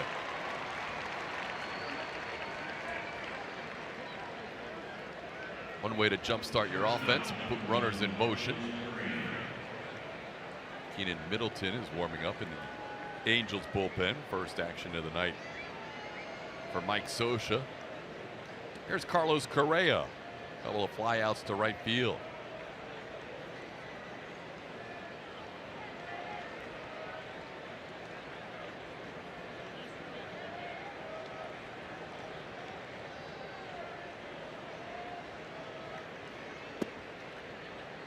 You mentioned in last night's broadcast that Correa really seems to be using the middle of the field. He has only pulled 1 ball in this series.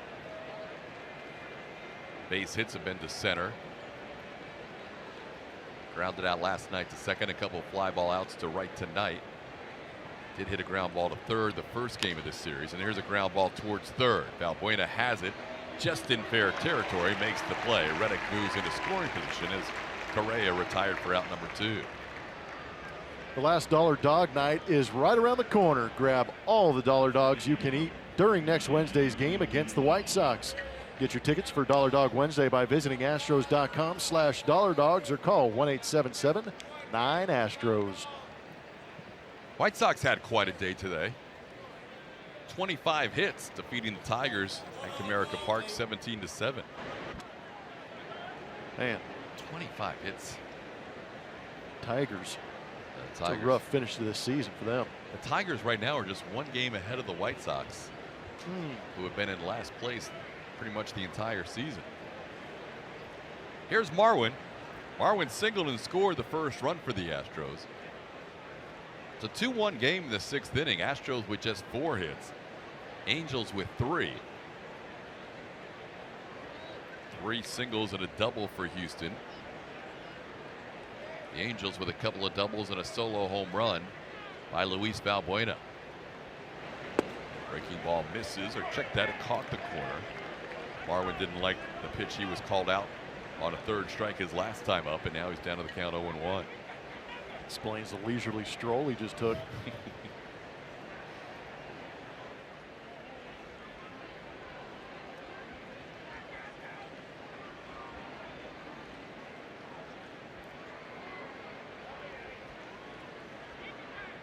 AJ down there going through scenarios in that next inning.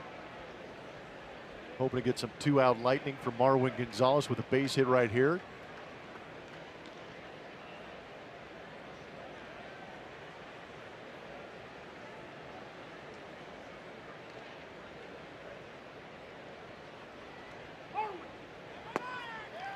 Reddick was leading off second, and Maldonado not afraid to throw behind runners, trying to pick him off, and Josh able to get back. You know what's interesting, if you watch just some of the minutia and some of the game, a little bit quirky, as you see they're trying to backdoor and get Josh Reddick. After Maldonado gave the sign, watch his right hand. After he gives the sign, just keep an eye on his right hand. See if he does it again. I'll point it out if he does. So he doesn't. Before that last pitch, he went to his shin guard where catchers normally have pine tar. So he was going to the pine tar to get a good grip in order to make that pickoff attempt. Marwin grounds out to first to end the inning. A leadoff base hit is left on base. It's still a 2-1 game.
A 2-1 lead over the Angels and looking to grab a win tonight, getting that magic number down to 3, inching their way closer and closer to their first division title since 2001. And Brad Peacock spoke of this yesterday as well, talking about how in 2015, when this club made it to the postseason for the first time in a decade, it was great. He's been a part of this club for a long time, but he didn't get a chance to celebrate with those guys that he came up in this organization with.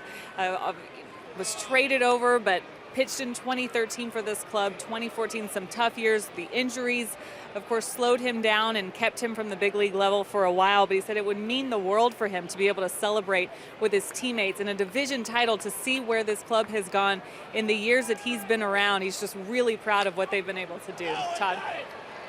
Yeah, hopefully he'll have the goggles ready. He's not a veteran of celebrations, obviously. Hey, you got to start sometime. So we look forward to. That's one of the interviews I'm most looking forward to, whether it's you or Julia. Brad Peacock celebrating a division title. Yes, that will be good. He might smile. He might just explode. He might go crazy. I think the most excited he was all year, Julia can attest to this, was the RBI base hit earlier this year when he got to talk. He did, yeah. He was thoroughly elated about that.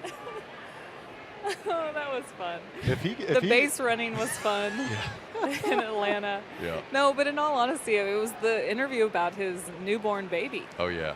And I met a brand new Brad Peacock that day. Incredible interview.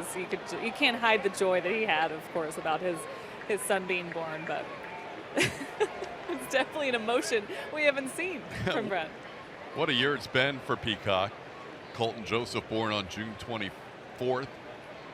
You know what? You weren't here for it in 2015, but if Brad Peacock really wanted to impress, he'd go Colby Rasmus on that celebration and just take his shirt off.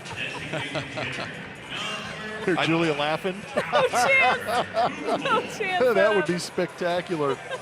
I did see video of that last night. Oh, it's yeah. Picks up another strikeout. He's at back-to-back strikeouts now, Trout and Upton. getting Justin Upton to start the 6th inning. Now he faces Albert Pujols. Pujols has hit a soft line drive to Yuli Gurriel, who was way off the bag at first, and then grounded out to shallow left field where Carlos Correa plays. This is a wild infield defensive alignment. It's incredible. With Correa playing a good 20-30 feet behind normal shortstop, it pushes Marwin almost back to the bullpen. We have never seen, nor has anybody ever seen, a shortstop play this deep before a pitch. He is like the rover or the short fielder. Yeah, I almost wonder if, well, we just saw the arm last play he had on Albert Pujols turn the pitcher into a relay. Man, he's back there. Peacock down to the count, 2-0. There's a strike on the outside corner, 2-1.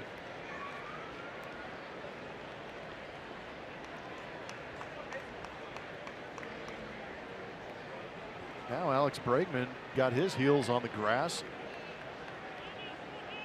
This is an unbelievably unique alignment. There's only 2 guys on the infield dirt.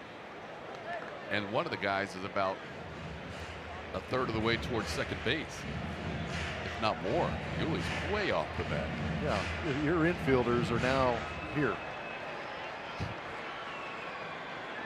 It's not a standard alignment. Albert Pujols is hoping, we're the only game on right now. So Albert Pujols is hoping not a lot of people around the league are taking notes right now. Oh, you kidding me? Right behind home plate, there's about 15 scouts going, wow, this is awesome. Sending texts and emails back to their front offices saying, I think we figured it out. 3-2 the count.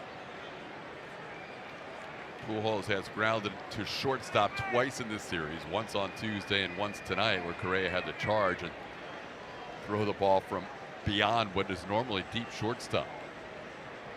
Looked like he was making a throw to home plate on a relay. Well, when the Angels come to Minute Maid, are you even going to need a left fielder?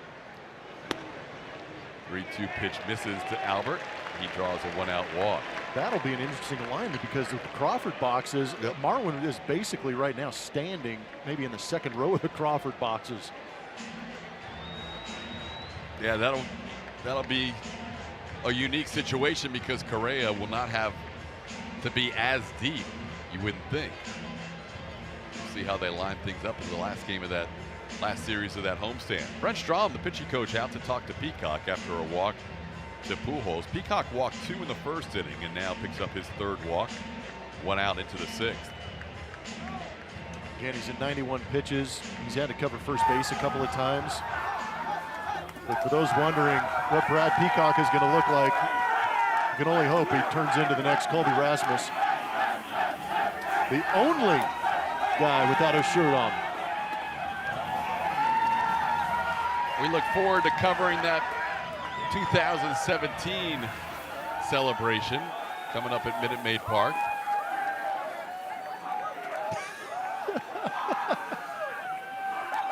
Did you see yeah, we missed the Conger bot. We had plenty of that last night. Here's Cole Calhoun. Calhoun takes a fastball away for a ball. It's 1-0. Calhoun walked and also grounded out. Astros scoring 2 in the second inning, but have not added to that total, and Brad Peacock has had a thin margin in this 2-1 game. On the ground towards first, past Yuli. Altuve's there, throws to second, and Correa makes the play for the force out on Albert Pujols. Altuve, the wherewithal to go to second base on that play. It's pretty cerebral on Altuve's part. One thing to stay with that ball after it got underneath Yuli's glove, but his immediate reaction was to go ahead and get Albert Pujols at second base. Good job by Carlos being there too. Hanging in long enough to keep that foot on the bag. Good play all the way around to get the out on the lead runner. Now Calhoun on first with 2 away, and Andrelton Simmons the batter. Simmons flying out to center field and also called out on a 3rd strike.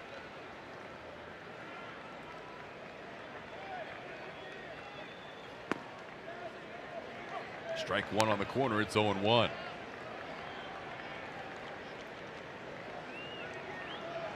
In Peacock's last 9 starts, he has thrown 100 pitches just once. That was 100 on the nose in his last home start against the Mets. Got to make his 95th pitch of the night. It's 1-1 to Simmons. Double barrel action going in the Astros bullpen.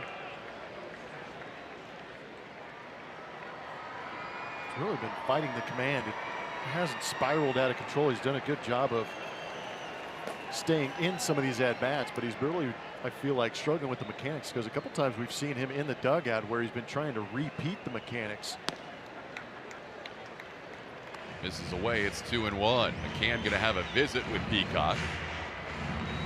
It's probably been not the night where we've seen the most dominant stuff from Brad, but he has been working through it.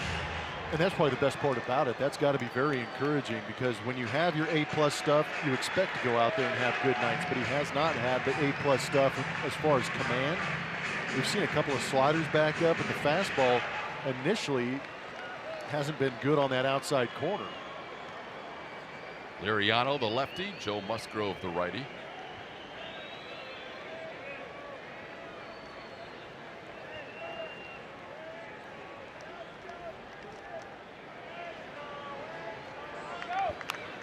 Two-one pitches popped up. Easy play for Bregman.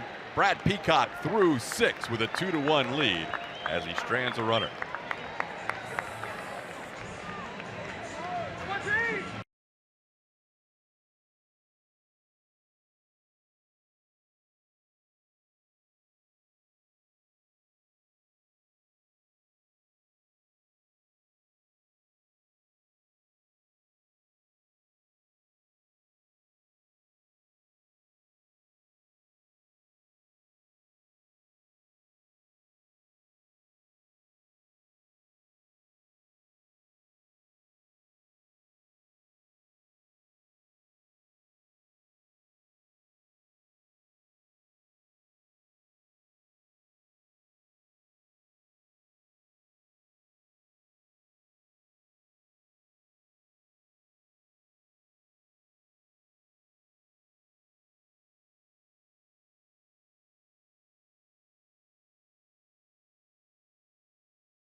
Game. It's Miller time, brought to you by Miller Lite, and it's Alex Bregman doing a good job getting the Astros on the board early with that base hit, driving in Marwin Gonzalez with that double, and playing some solid defense, backing up Brad Peacock. Peacock not racking up the strikeouts, using that defense behind him. Luckily, some of those baseballs have gone Alex Bregman's way. Got a chance to show off some quick feet and a strong arm.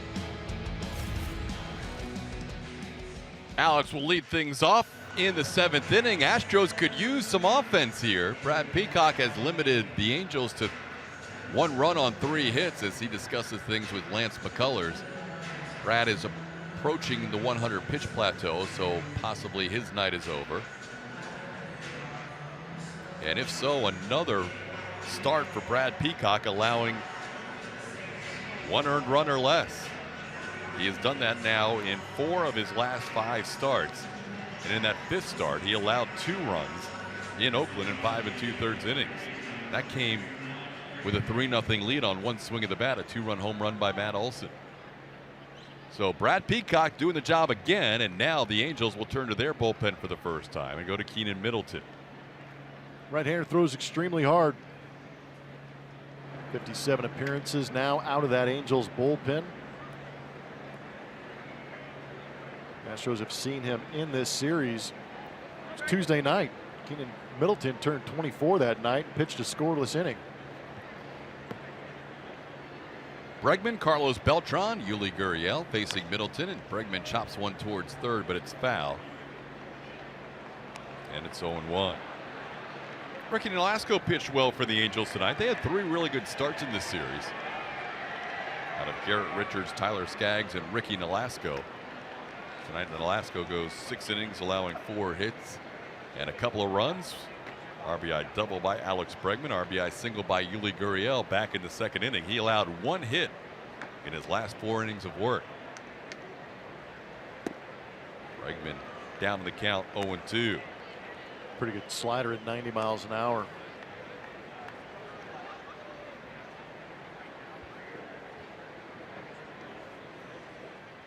Astros have scored 4 runs in this series, but trying to take 2 out of 3 against the Angels before returning home.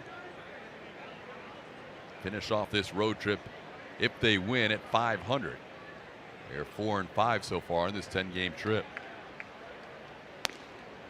They will arrive much later than their opponents. The Mariners wrapped up their game in Texas, and they will have the shorter flight.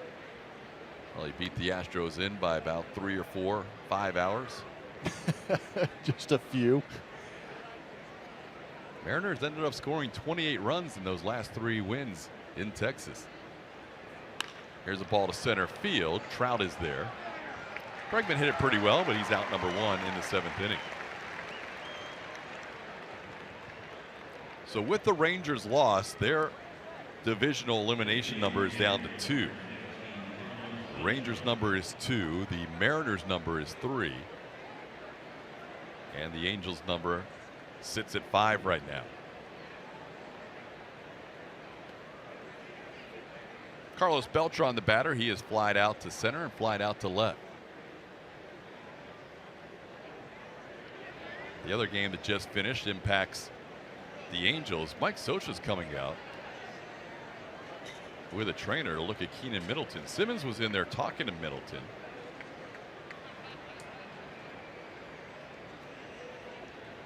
Yeah, you don't normally see that after you get a guy out by flying out to center field, but Simmons must have seen something, went in and had a conversation with Keenan Middleton. Alerted Mike Scioscia and his trainer.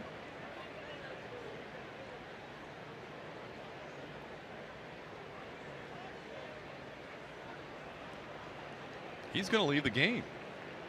Wow. Keenan Middleton, one of their big weapons out of the bullpen, is going to leave the game after retiring Alex Bregman. So he faces 1 batter, and he is out. A young man who just celebrated his birthday, 24th birthday, a couple of games ago, leaves after 1 batter. We'll tell you about the new Angels pitcher in this 2-1 game in the 7th inning when we come back.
Seventh inning with 1 out and nobody on.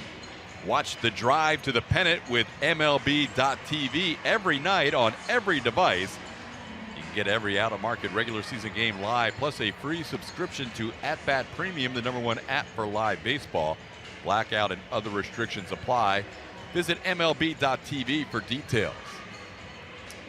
We had an injury situation in this inning. Keenan Middleton had to leave the game, so Blake Wood will be allotted as much time as he wants to warm up, and he was literally throwing his first pitch from the rubber right here. He threw a number of warm-ups in front of the mound, then went behind the mound and threw a few more. So he'll get loose in this game, and Middleton leaves after recording 1 out. Some of the numbers on Blake Wood, we got plenty of time to go through them. Between Cincinnati and the Los Angeles Angels of Anaheim, he is making his 64th appearance. He has thrown 67 1/3 innings in those 63 previous appearances. He's allowed 7 earned runs across his last 3 appearances. Throws the ball extremely hard. Eventually, when he gets loose, averaging 96 miles an hour on his fastball, slider, split finger. Saw Blake Wood in game 1 of this series. He faced the top of the lineup, Springer, Reddick, Altuve, and Correa, and allowed a single to Springer, and then recorded outs against Reddick, Altuve, and Correa. Astros lead this game 2-1. A couple of runs in the second inning. Bregman an RBI double, Gurriel an RBI single, and Brad Peacock 6 very good innings of 1-run baseball. A.J. Hinch has his lineup card, or had his lineup card out, looking ahead to the next inning. Luis Valbuena is due up. Francisco Liriano has been warming up in the bullpen. We may see Liriano come into the game, at least get a batter. Valbuena to start the inning. Peacock very good again tonight. Had some shaky defense behind him in the first inning and some good defense behind him the rest of the way. Guys were a little bit late getting to the coffee pot there in that Bermuda Triangle out there in shallow right field. Not typical. Usually we see guys in the outfield pretty aggressive out there, especially with Josh Reddick in right field. But yeah, you're right. Luckily he pitched himself out of some damage. Saw a tweet by our buddy Darren Willman on that extreme shift the Astros use on Albert Pujols, where both Altuve and Correa are in the outfield against Pujols. Willman has Correa at 227 feet from home plate. 227! That is a long way to be playing away from the hitter and still make the out. And make the throw on the line and hit Gurriel chest high. Just the amount of time it takes for that baseball to get to shallow left field, in the glove, in the bare hand, and fire it across the diamond, and still get the runner, pretty incredible. We mentioned we're the only game going on right now. The Rangers and Seattle and Toronto and Minnesota were both the last 2 games, and they both had an impact on the 2 teams playing tonight. I mentioned the Rangers elimination number for the division down to 2. The Twins won in walk-off fashion against the Blue Jays 3-2. And that means the Angels need to win tonight to stay 2 games back. The Twins keep winning. Paul Molitor's group deserves a tip of the cap for what they've done. Refuse to lose. They're crushing the baseball too. They are. A lot of runs scored. I believe only the Indians during this recent 3-week stretch have more runs scored than the Twins. We're ready for baseball now as Wood has finished up his warm-up tosses. He will face Carlos Beltran. 1 out, nobody on in a 2-1 game. Velasco for 6. Keenan Middleton 1 batter before he was lifted from the game. We'll get a report from the Angels clubhouse on why Middleton left, and here's Beltran. He takes a strike. It's 0-1.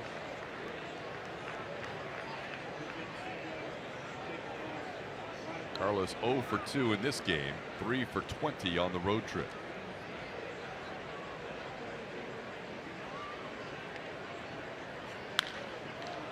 In the left, Upton is there.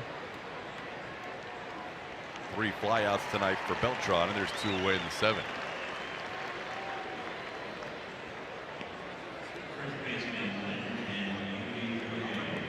Here's Yuli Gurriel.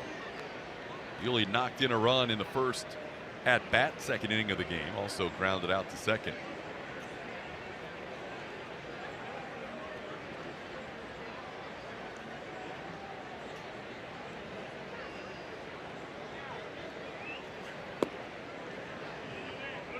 Breaking ball misses. It's 1-0.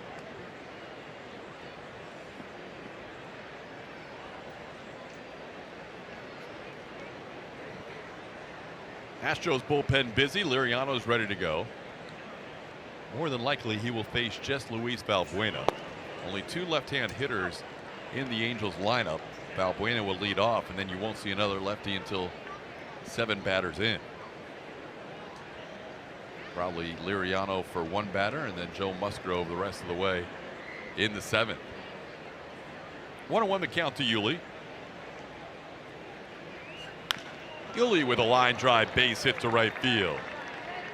Well, Gurriel has a couple of home runs on this road trip with a 2-for-3 night. He's a 2-out base runner in the 7th.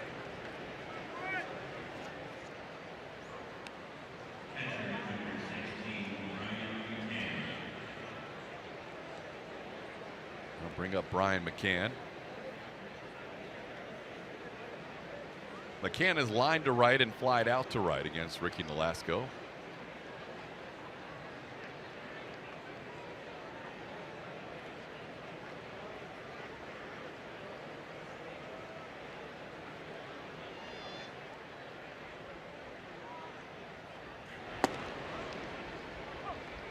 McCann takes a strike. It's 0-1. With Keuchel due to pitch on Saturday afternoon and Verlander on Sunday afternoon, McCann normally catches those guys, so more than likely Brian will have the night off tomorrow. Takes a pitch outside. It's 1-1.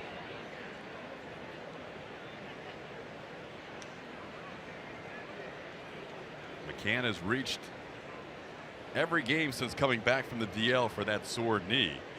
Has a .475 on base percentage during that 11-game stretch. Ahead of the count, 2-1.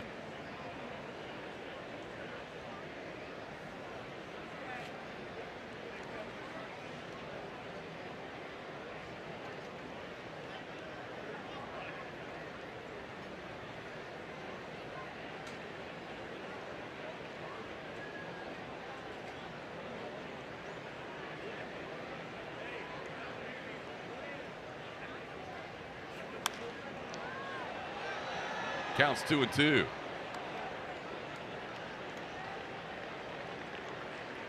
Astros started this road trip in Seattle, sweeping the Mariners in a 3-game series. Then the A's turned the trick on A.J. Hinch's crew by sweeping them in a 4-game set. And 1-1 so far in this 3-game series against the Angels. Offense still looking to click. Only 2 runs of support tonight for Brad Peacock, who normally gets a lot of run support. Yeah, he's not used to this. But he made it work. 2-1 lead into the 7th. On the ground towards the middle. Phillips off his glove, and everybody's going to be safe. Brandon Phillips had that ball go off his glove. And that's going to be a base hit for Brian McCann as he reaches base for the 12th consecutive game. Pretty good placement on that ground ball. I thought Phillips took a little more shallow angle with McCann running. He almost could have backed up a little bit. Sometimes you'll see guys do that because they're trying to create an angle where they make the catch and they clear out the front side of their body to make that throw, kind of round the ball off a little bit. But in doing so, got kind of an in-between hop. So the inning stays alive. See if George Springer can take advantage. Infield hit for McCann. Back-to-back hits allowed by Wood. Springer takes a pitch at the knees for a strike. It's 0-1. George has popped up, grounded out on a nice play by Andrelton Simmons, and flied out to right. Gurriel and McCann, the base runners. Astros would love to tack on an extra run or 2 here.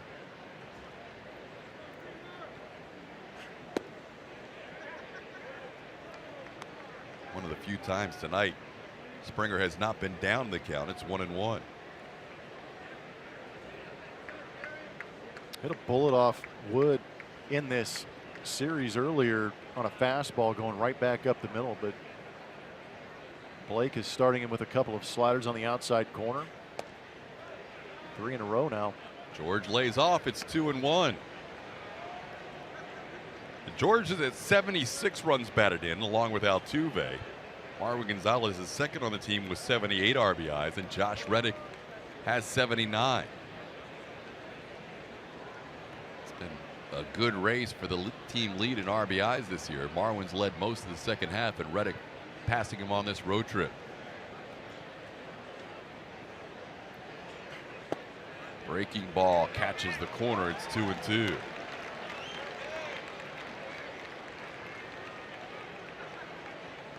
Springer very frustrated with a fly ball to right his last time up.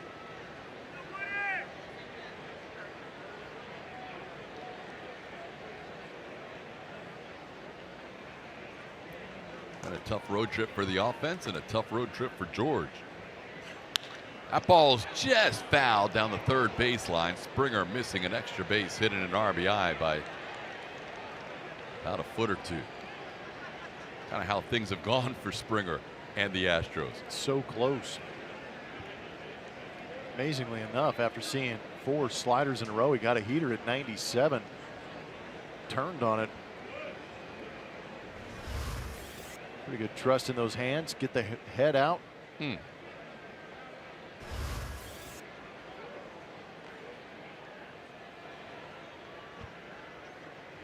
See if that swing earned him a slider, trying to slow him down a little bit, or if they're going to try and challenge him again. The off speed. Looked like George was sitting on it too. He took a pretty good swing at it. George has seen some pitches in this at bat.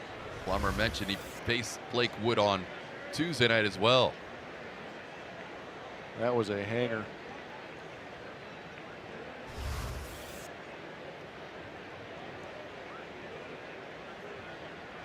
Maybe the reason it looked like George was on that pitch is because he knew it was coming. I don't know. That's always the paranoia, I feel like, when the Astros are playing and you get a mound visit, especially with a runner at second base. We saw Maldonado earlier when you were talking about his signs. He is always looking up into the eyes of the hitters, too. He was always checking at the last second to make sure nobody is peeking at those signs. And obviously, with a runner on second, they mix up the signs. This time they had given the signs verbally, so Maldonado didn't even have to flash him. It's 2-2. 98-mile-an-hour fastball fouled into the upper deck. Good battle here. Springer versus Blake Wood.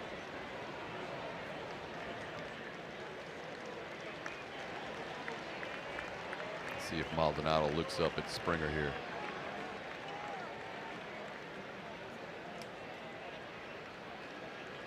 Nope, he's just going right at him. Took a peek at him. Did he? Yep. George stays alive on a tough pitch. He was trying to cover that outside part of the plate. He knew he couldn't do much with it, and he just fouled it back. Did a very good job.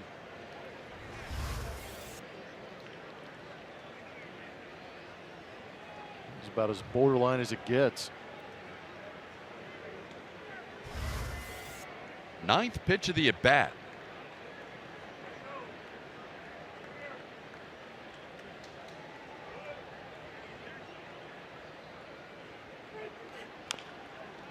And he'll see a 10th. Springer putting together quite an AB here. He can win this battle and end up with an RBI. That could be the biggest plate appearance of the night.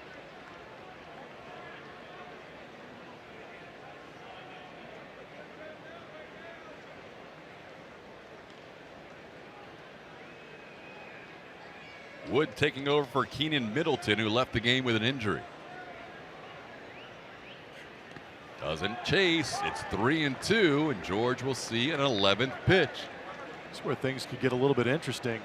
Yuli's out there with a bad wheel. Brian McCann, not one of the speedier runners, but if they're off with the pitch and he hits a gap, especially that left center field gap, might have an opportunity to drive in more than one. It's a good look at it. Left center field. Mike Trout shading George Springer to right center field.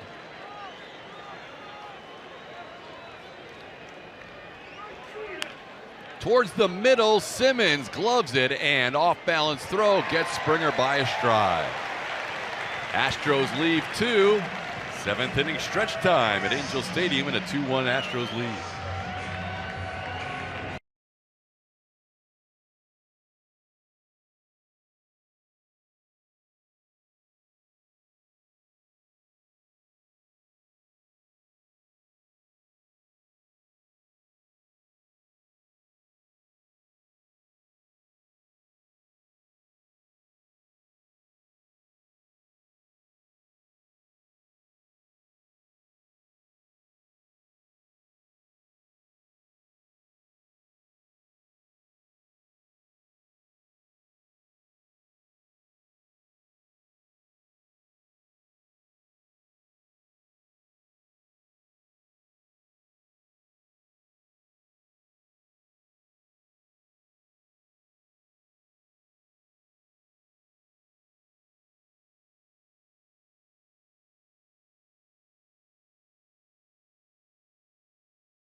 Outing by Brad Peacock tonight as he goes 6 innings of 3-hit, 1-run baseball. Only a Luis Valbuena solo home run to center field, the lone run he allowed. As you can see at the bottom of that line, 2 earned runs or less in 5 straight starts. In 4 of those 5, he's allowed 1 earned run, including tonight. Bummer, this guy continues to be impressive. And he does it in several different ways, too. We got so accustomed to watching him punch everybody out, just getting through some of these lineups by getting the swing and miss. Here recently, we've seen him, like today, only get a couple of punch outs, but he's using that defense behind him, but he's continuing to go out there and be unfazed by the situations he's in. Gives you a good idea, a little bit of the growth and experience that Brad Peacock has gotten this season. Here's Francisco Liriano. We have seen him face lefties a couple of times on this road trip, especially in Seattle, where he faced Kyle Seager as the lone batter, 2 different appearances. And if you want, I mean, you wonder if it's going to be a similar situation in this sense, because Luis Valbuena, the left-handed hitter, up now, and then 2 right-handed hitters behind him. Valbuena thought about a bunt, and then he takes a strike. 94 on the corner. Nice first pitch from Francisco Liriano.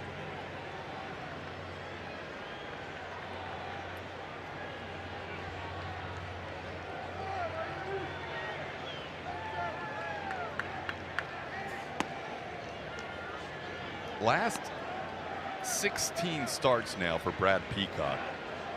0, 1, or 2 earned runs allowed in 13 out of 16. I'll take it. Wow. And only 2 of those did he allow 2 runs. The rest were ones and 1 shutout appearance against the Blue Jays on the road. Liriano with a count of 1-2 against Valbuena gets this call. Nice. Almost got the check swing. That's what Brian McCann was pointing to, but that Hoberg, the home plate umpire, said, no, that's a strike. Hoberg has a little delayed strike call. That went up and away. It's 2-2. Well, Liriano's role in the postseason, if he makes the postseason roster, will be to get out a left-handed hitter, even if it's just 1 batter. Needs to get Valbuena here. Chopper towards the mound. Francisco off the mound, makes the play, low throw. Yuli makes it for the first out. And as soon as the out is recorded, A.J. Hinch pops out of the dugout. Liriano has done his job tonight, recording an out on the left-hand hitting Luis Valbuena. A.J. will go to the bullpen, and Joe Musgrove will come on after this.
The 7-2-1 Astros, and they're doing that rally monkey thing here. But we are going to reveal the results of today's Chevy Stroh poll. Thanks for voting and following at ATT Sportsnet SW on Twitter. We asked you, based on his performance this year, what role has Brad Peacock earned moving forward? Number 3 starter.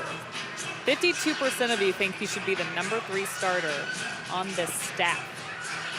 We could do a little bit of everything. 22%, maybe back of the rotation was the 16%.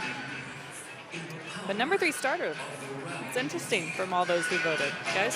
68%, Julia, want him to start in the postseason.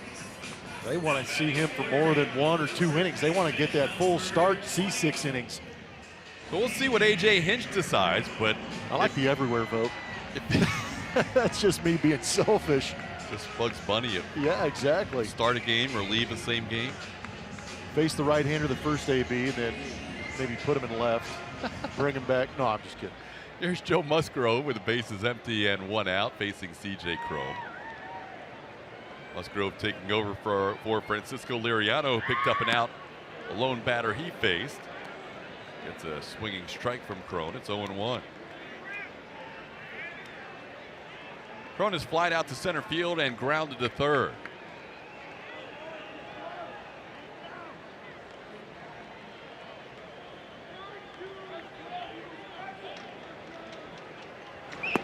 Astros trailed the entire night last night, giving up 5 in the first, eventually losing that game 9-1.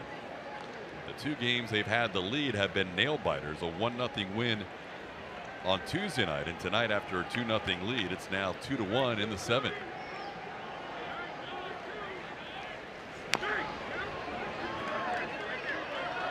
Hope everybody caught the feature Julie Morales did with Joe Musgrove before the game on our Astros pregame show. If not, you'll be able to check it out on the next edition of Astros Bases Loaded.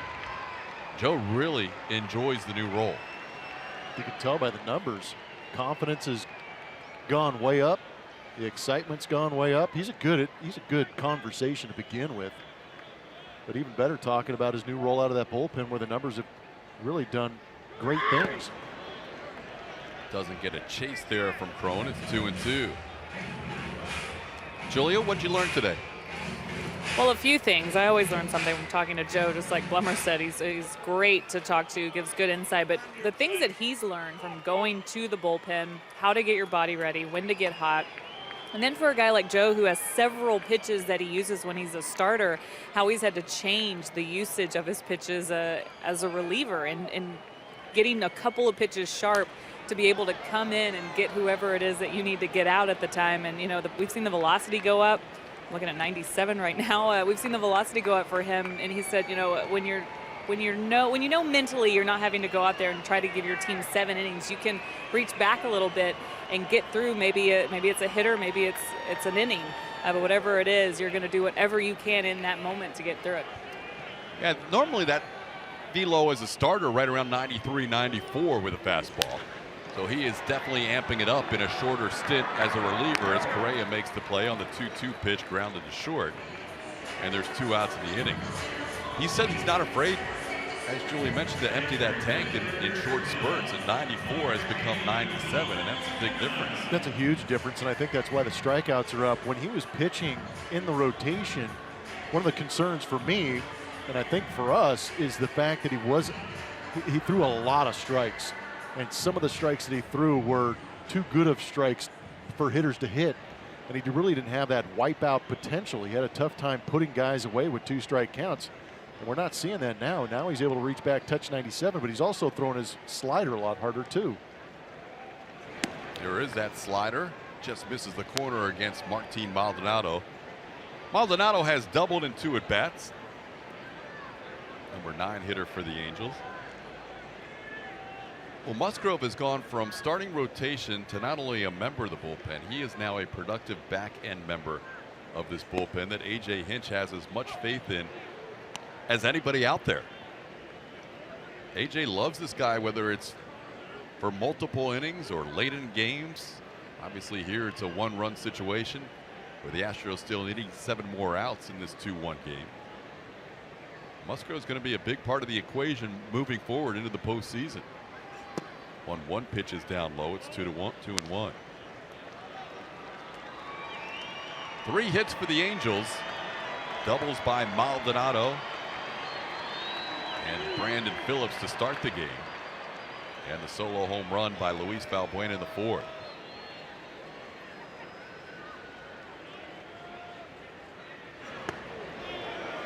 Up and in is 3-1.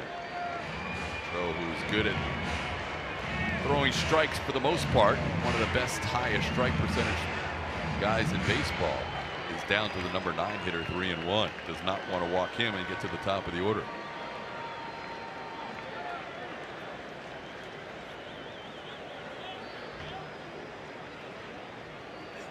Good rip and found back to the screen at 96. It's 3-2.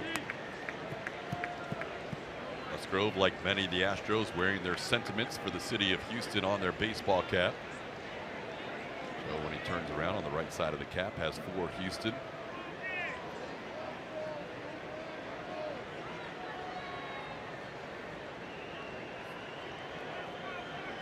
Astros will be happy to head home after this game. They have been on the road for all but 3 days in the last 3 weeks. One of those days, a service day, where a lot of the Astros visited the convention center downtown. And doubleheader Saturday against the Mets and a day game Sunday before heading right back out of town. Yeah, it was a bit of a blur. Good to get back home and see everybody. Joe Musgrove at 97 sends Maldonado down swinging, picking up a strikeout to end the 7th. We head to the 8th in a 2-1 game.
Top of the 8th inning, Astros leading 2-1 over the Los Angeles Angels. And the Houston Astros have set up a website so that all fans can help raise much needed funds for Hurricane Harvey relief. Visit ucaring.com/AstrosHarvey to donate today.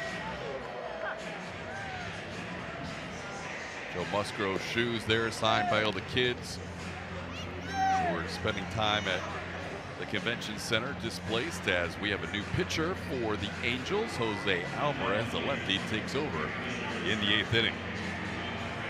Jose Alvarez, fastball, changeup, curveball, cutter, and a slider. Making quite a few appearances out of that bullpen. 55th on the season. Be interesting to see how Socha uses the rest of this bullpen. In here to face Josh Reddick. Possibly just one batter here for Alvarez, with Altuve Correa due up after him. Socha has 14 relievers to choose from, and he's got Noe Ramirez warming up, a right-hander in the bullpen. See, Josh has struggled in his career against the left-hander Alvarez, and And that pitch misses the corner. It's 2-0. Josh has singled in 3 at-bats, also flied out deep to center and line to center. He's had some good ABs tonight.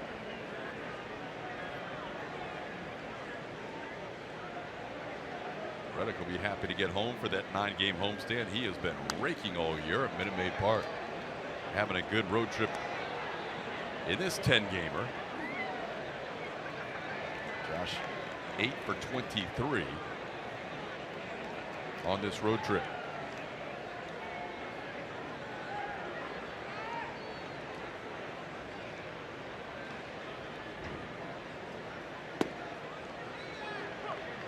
Called strike, gets 2-2. Reddick's not sure if that was a strike. There's Ramirez, the right-hander, warming up. Starting to find some space in that bullpen as they've already used Keenan Middleton, Blake Wood, and now Alvarez.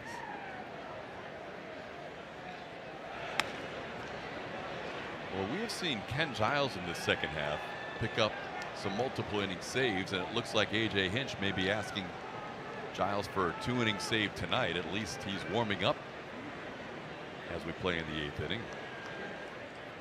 Astros closer picking up save number 30 on Tuesday night, pitching the 9th inning after the brilliant Justin Verlander performance. 2-2 pitch in the dirt, and Reddick has a full count.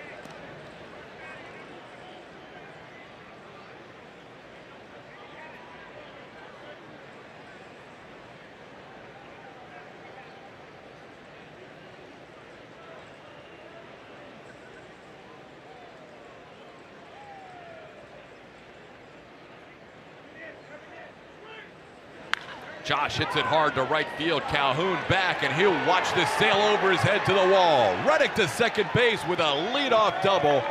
He's done it again against the lefty. A big double to start the 8th inning. Great AB. He's been doing this all year long. AJ giving him opportunities against left-handed pitching this season. It's been paying off. He's done a great job of keeping that front side closed, letting the ball travel. Got out around this one a little bit, but smashed it over the head of Cole Calhoun. That was beautiful. Josh Reddick, a leadoff double. We will see a right-hander to face Jose Altuve when we come back.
A leadoff double by Josh Reddick.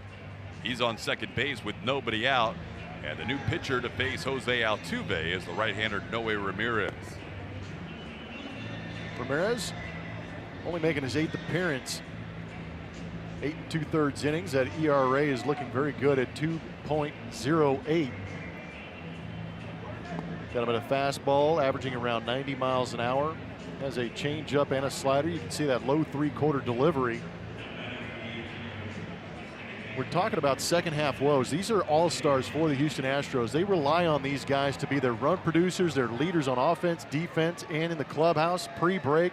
great numbers all the way across the board, earning these guys that spot on the All-Star roster. But post All-Star break, Altuve doing Altuve things. The other two fighting through some injuries, some time on the DL, and also trying to round back into form. You get those bats going. Those 3 bats right there, along with the depth they have in their lineup, make them a very potent offense heading into the playoffs. And they need these bats to get going. Not Altuve. Obviously, he can continue to keep doing what he's doing. But I think the concern might be around Springer and Correa to get back to form.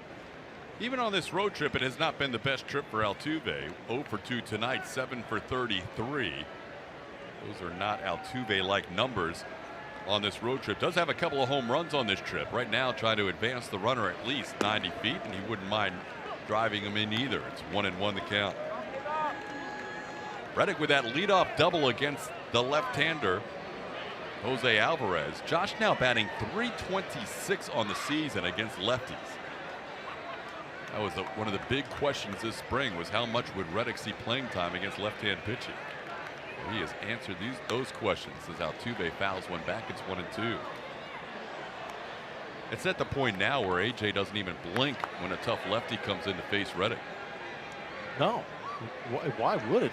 Yeah. That guy's unbelievable. The ABs he's putting together.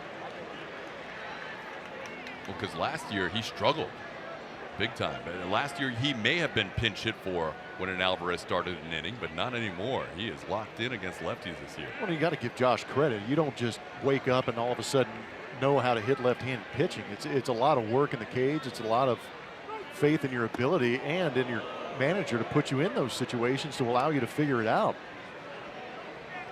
He has had some big hits this year for the Astros. Might have been the changeup tailing up and in on Altuve. Ramirez has faced Altuve twice. He hit him the first time, and then Altuve doubled his last time. Ramirez appearing with the Boston Red Sox for the last 3 years. Tries the outside corner and misses, and now it's 3-2. Altuve fly to center, fly to right, and a walk.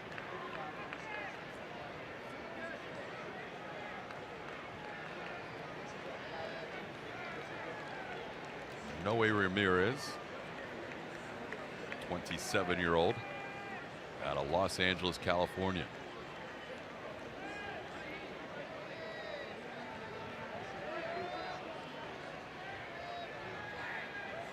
And he misses ball 4. He got ahead of Altuve 1-2 and then missed with the next 3 pitches. And Altuve draws the walk. First and second, nobody out. That is good news. Carlos Correa trying to round back into form. Interesting, he just hit that home run off his new teammate, Justin Verlander. But this is when he was going very good. And when the Astros are going good, a lot of it has to do with Carlos Correa. .348 average in wins, drops to .223 in losses. The big numbers for me are down in the bottom. You start to see some of the production numbers drop off big time. 17 home runs in wins, 63 RBIs in comparison to 3 home runs. Kind of tells you that there's not many guys on base, so the production isn't there, but at the same time, that's a huge drop off. And you don't want to put too much on the young man either, but he is a major force in the middle of that lineup. The 5 RBIs are astounding to have that number that low. 3 of them coming in on home runs. Right. So there are guys out there we talked about early on, well, about halfway through the season. He's hitting 30 to 32% of the time with runners on base. Correa has played in 32 games as a starting shortstop in which the Astros have lost. So in those 32 games, only 5 runs batted in. It's 2-0 now, as Correa ahead of the count against the guy Noe Ramirez, who he's faced twice and has 2 singles against. Maldonado wants to talk to the reliever who has come in, and after throwing strikes to Altuve, has now missed on 5 straight pitches.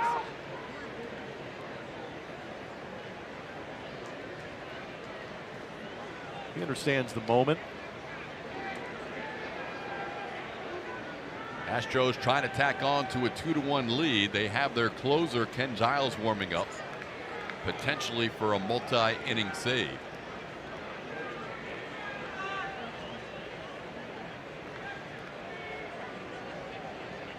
Correa looking for his first RBI since his first at bat back from the DL. 39 ABs coming into tonight without one, so 42 in all with his 0 for 3 tonight. There's a strike. It's 2-1. That's about as long a stretch as you will see for Correa without a run batted in. Got off to a slow start at the beginning of the year. Didn't have very good production numbers in April, and now coming back from the DL, just starting to show signs on this road trip of that old Correa swing.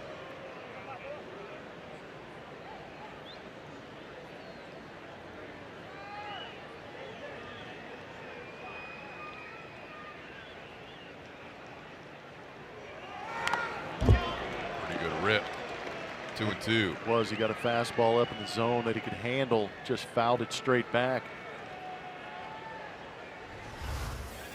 Ready to hit. And he checked with Pat Hoberg to see if that would have been called a strike. It was a good pitch, and Carlos just missed it.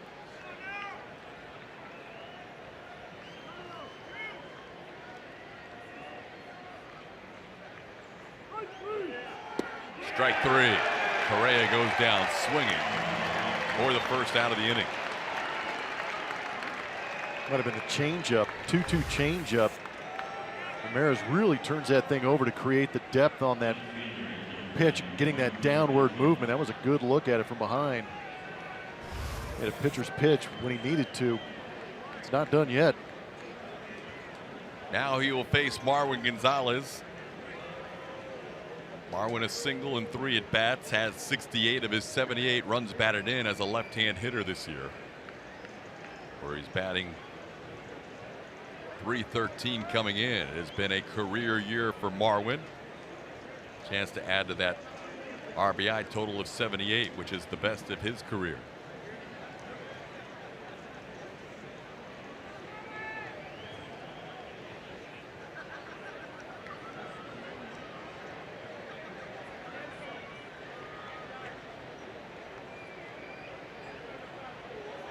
Astros have scored just 4 runs in the first 25 innings of this series.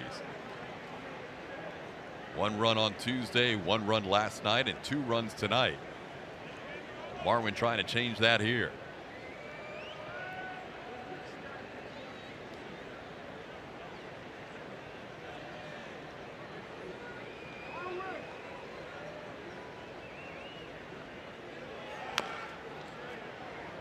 Tap foul, it's 1-1.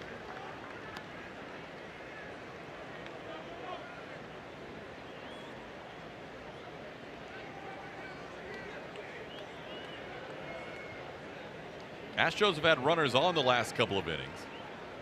They had 2 on with 2 outs in the 7th. Now 2 on with nobody out prior to the Correa strikeout in the 8th.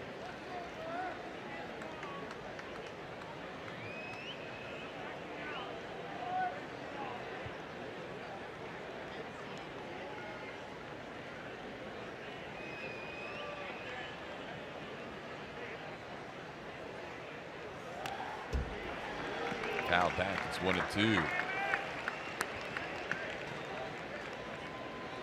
Every game a final in the major leagues with the exception of this game. Texas and Minnesota games, the latest to finish before this one, and those were done around the 5th inning of this game. So the talented people back at MLB Network getting ready for the quick pitch show have to wait on this game before they start that show or put that finish show to bed, as the Astros and Angels in a good one here, 2-1 in the 8th.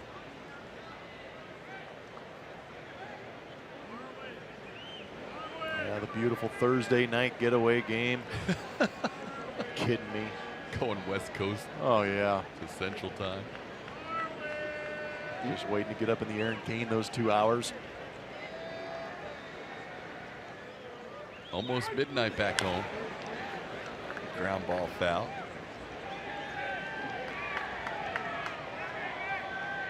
I'm just super excited that we get to drive all the way to LAX, considering we're nowhere near LA here in Anaheim, playing the Los Angeles Angels of Anaheim. I don't get to see the sunrise very often, but I will today or tomorrow. Yes, you will.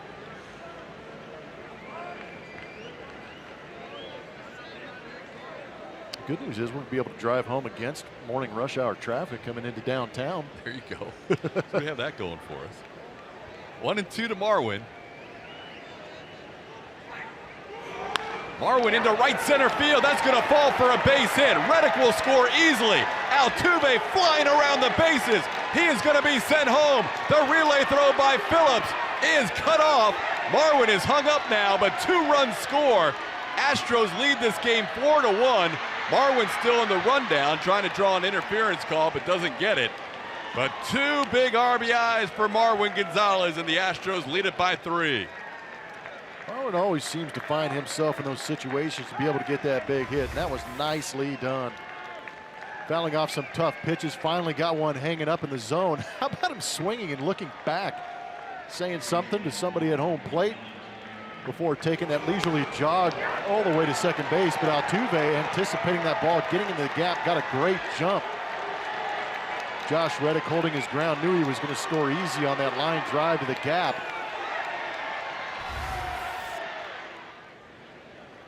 I don't think they would have had a play at the plate, but with Marwin getting hung up between second and third, it guaranteed they did, as the ball was cut off.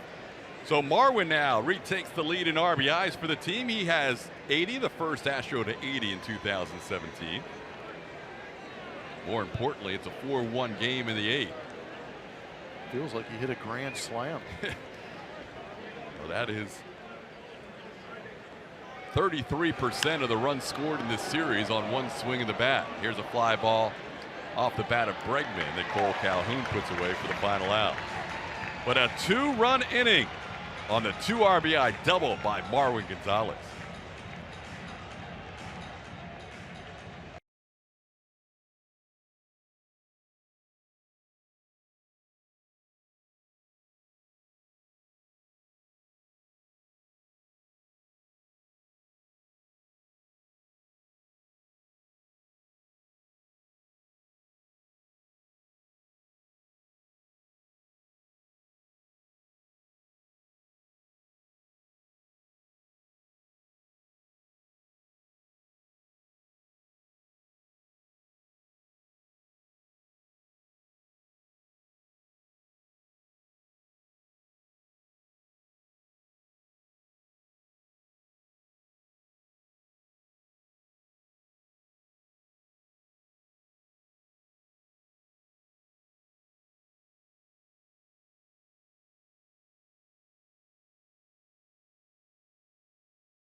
Swing and a miss. He got him. And he gets him. Call third strike. Astros win. 99 at the knees. Ken Giles has been asked to do a little lengthier work in the last couple of months of this season. Since the All-Star break, A.J. Hinch has called on him for some multi-inning saves, and here he comes in the 8th inning in this 4-1 game. He's done a pretty good job recently out of that bullpen, except for that one pitch back in Oakland. But 57th appearance, he has gone multi-innings. He does have the 99 to 100 mile an hour fastball. The slider is put away type stuff. I wonder if part of the reason that AJ has his closer in right now is to get the multi-inning save, but also he's going through the top part of this lineup that's been pretty destructive here early on in this series against the Astros. Facing Brandon Phillips, Mike Trout, and Justin Upton in a 3-run game, and misses to Phillips outside at 99 miles an hour. It's 1-0. Well, the 2 other times or 3 other times that AJ has used them in multi-inning games, it's not like he said for sure you're going to get the last 6 outs. Part of it has been Giles having quick innings in the first inning of work. So AJ letting him pitch that second inning in a couple of outings.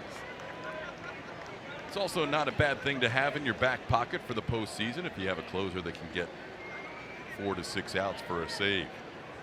Yeah, that's nice.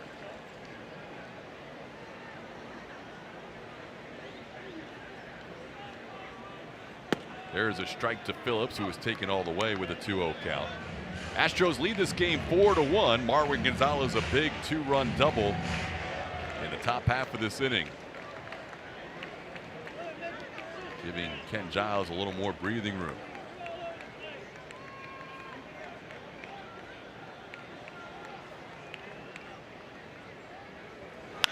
Up the middle, Altuve ranges far to his right. Long throw in time. Brandon Phillips retired on a phenomenal play by Altuve from the shallow outfield. That was incredible.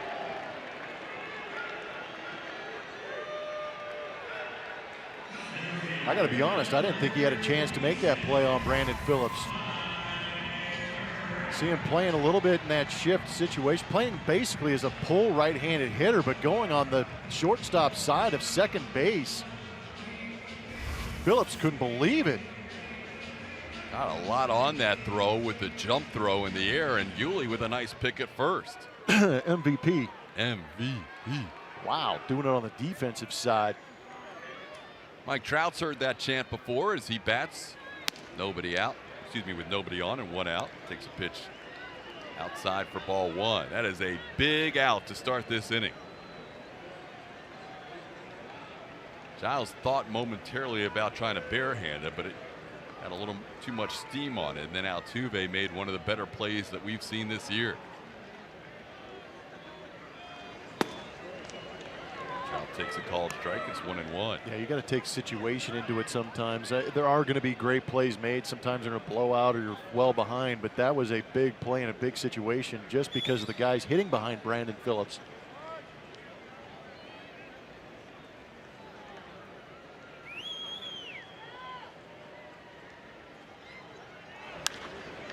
Trout fouls it away. It's 1-2. It'd be so deflating the opposing team when you get a great play made against you to keep that leadoff hitter off base. But that's just amazing to range that far to your left and be able to throw back across your body and not have the base or have the baseball actually within range for the first baseman to make the play. Athleticism and desire. Fastball rides in at 99. It's 2-2.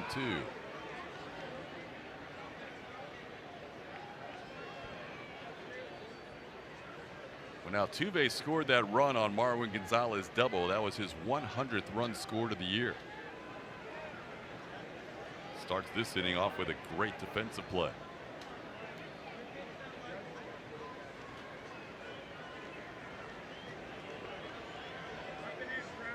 Altuve's second straight season scoring 100 runs or more.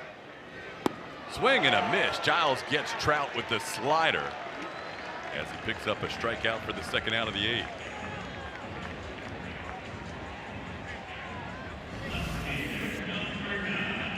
Power slider. Great pitch to get MVP candidate out. It's fun to watch these matchups. Ken Giles throwing his fastball well up into the 90s, able to locate it also, but then to break off a slider like that. Now facing Justin Upton.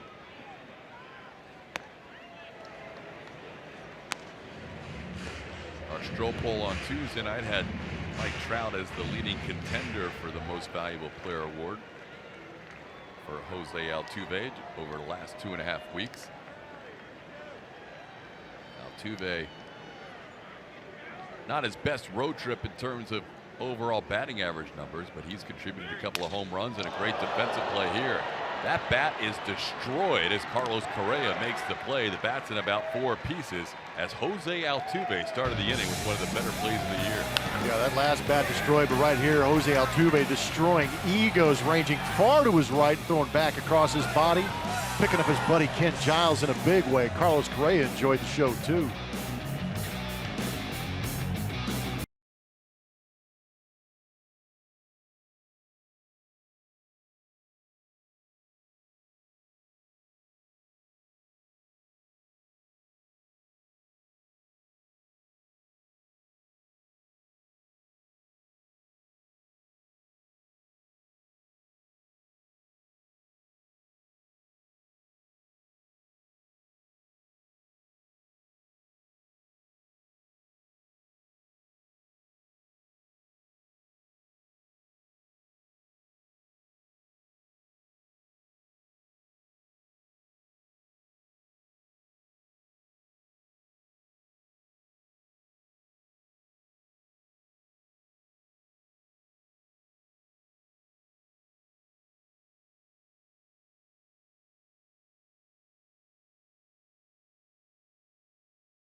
In 1998, where on this date the Astros clinched their National League Central Division title en route to a franchise best 102 victories. Randy Johnson a big part of that with that acquisition at the trade deadline. Astros would unfurl the division banner as the champs in 1998. Looking to do it again here in 2017. Followed up that clinching day with a doubleheader at the Astrodome against the New York Mets. We had a doubleheader at Minute Maid Park this year against the New York Mets, as Carlos Beltran, who spent time with the New York Mets amongst other teams, will lead things off against the new Angels pitcher Fernando Salas. Bottom third of the order, Beltran, Yuli Gurriel, and McCann facing yet another new pitcher for the Angels. Plenty of appearances out of that bullpen.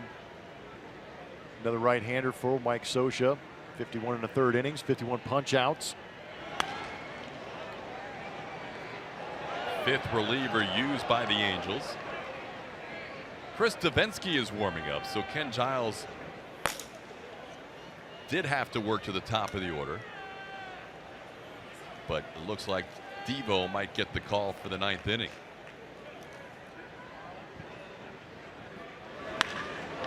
Beltran deep to center field. Trout all the way back, still going. This ball's off the wall. Bounce away from Trout. Beltran is going to cruise into second with a leadoff double. Carlos Beltran just missed hitting a home run to straightaway center to start the ninth. Yeah, he ripped that one pretty good. He's driven a couple baseballs to the outfield. They tried to elevate on him, didn't get it up as far as he wanted to in that situation, and Beltran got the head out quick, hit that thing on a line. If he has a little bit more of a loft on that, it gets into the hedges. Beltran momentarily thought about three, but then Trout tracked it down pretty quickly. He will leave the game, and Derek Fisher will come on as a pinch runner. So Beltran ends the night 1 for 4 with a ringing double to center in his final AB.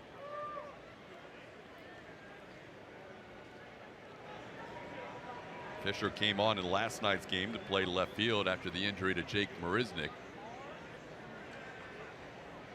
And here's Yuli Gurriel. Yuli having a good night, 2 for 3 with an RBI. Takes a pitch for a strike. It's 0-1. Astros lead this game 4-1. Trying to head out of town with a series victory against the Angels in Anaheim.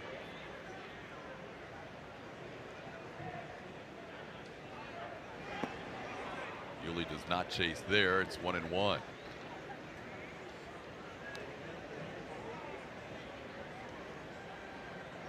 Fernando Salas, the 5th reliever used by Mike Scioscia, 5 of his 14 options in the bullpen. Yeah, it's been a slow series for him as far as relievers. Nobody warming up right now for the Angels. 1-1 pitch is fouled away. It's 1-2. Salas, another guy acquired during the season. Noe Ramirez, we mentioned, coming over on waivers from Boston. We saw Blake Wood earlier in this game coming over from the Reds. And now Salas.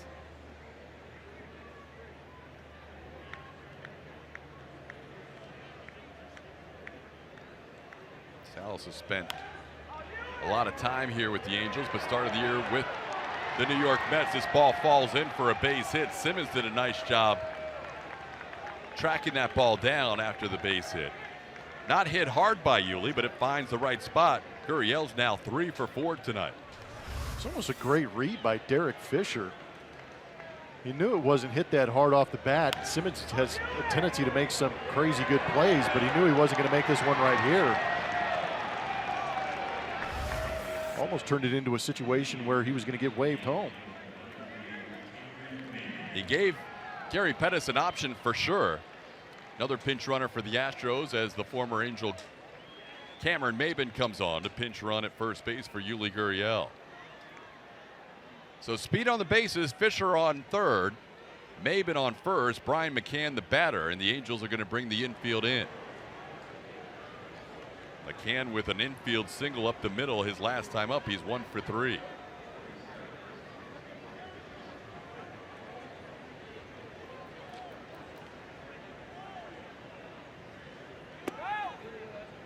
Salas misses. It's 1-0. Be interesting if Cam takes off right here. The infield in already creates a tough situation for the infield, and then if you send Cam and they choose to cover, then all of a sudden you open up a pretty wide open part of the field. Maybin 1 off of Jose Altuve's stolen base total, which is the league lead in the AL. And they'll check Maybin on first. Maybin going with the long pants, mixing it up. Saw him earlier on this road trip, not just with the high pants, it was up over the knees.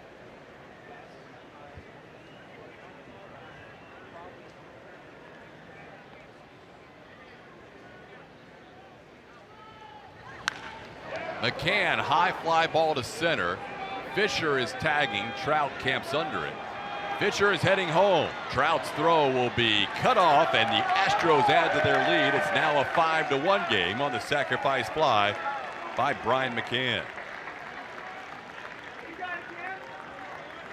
Pretty good 9-hole hitter.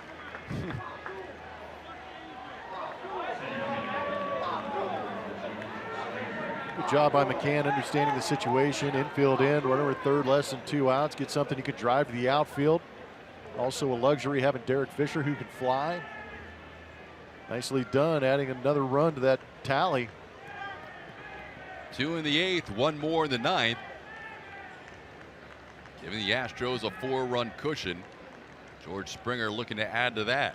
Springer also looking for his first hit tonight. George is 0 for 4 in this game and 1 for 12 in the Anaheim series.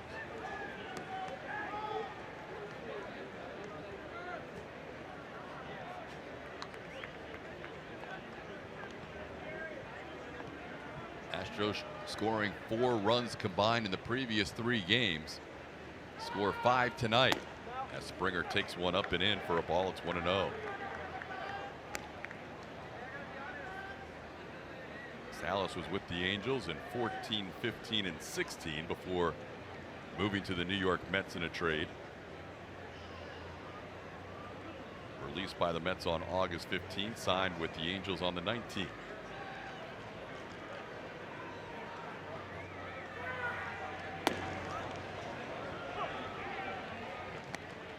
Strike to George. It's 1-1.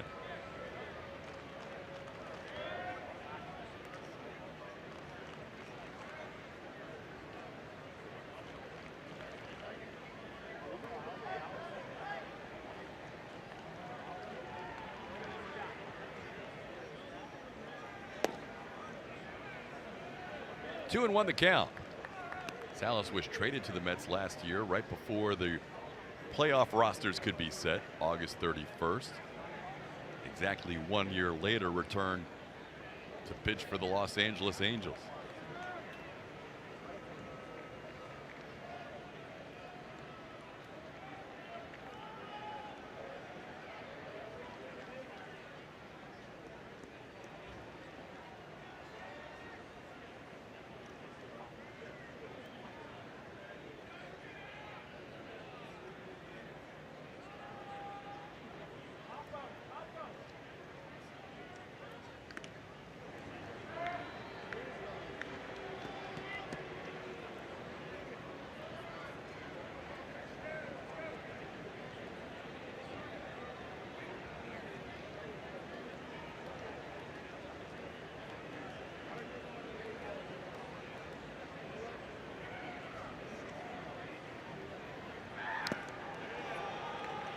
George fouls one. It's 2-2.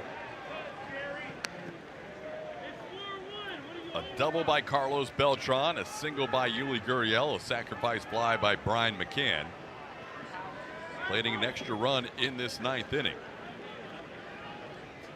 Chris Stavinsky has been warming up all inning. Originally it was a save situation for Devo. Now with a 4-run lead it is not. Springer stays alive. If nothing else tonight, as frustrating as the 0-for has been for George, he's seen a lot of pitches. Trying to get that timing down.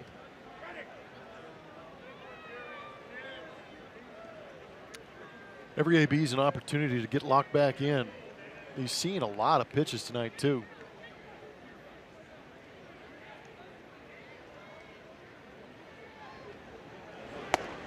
Up and in, full count. So we'll see if A.J. Hinch elects to start Cameron Maybin here with 1 out.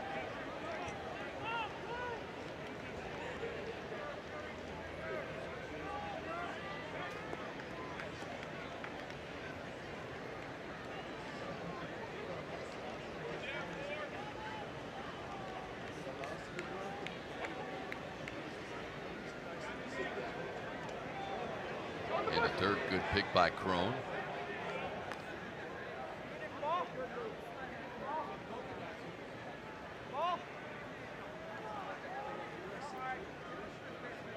Cam's attempted 36 steals. He's been saved 30 times. Altuve 31 for 37. There goes Maybin. Swinging a ground ball towards third. Off the glove of Valbuena. Recovers quickly. It gets Springer. On the play, Maybin moves to second. 2 outs in the 9th. Josh Reddick, who's had good at bats all night long, will hit here. Still some woo birds out there too.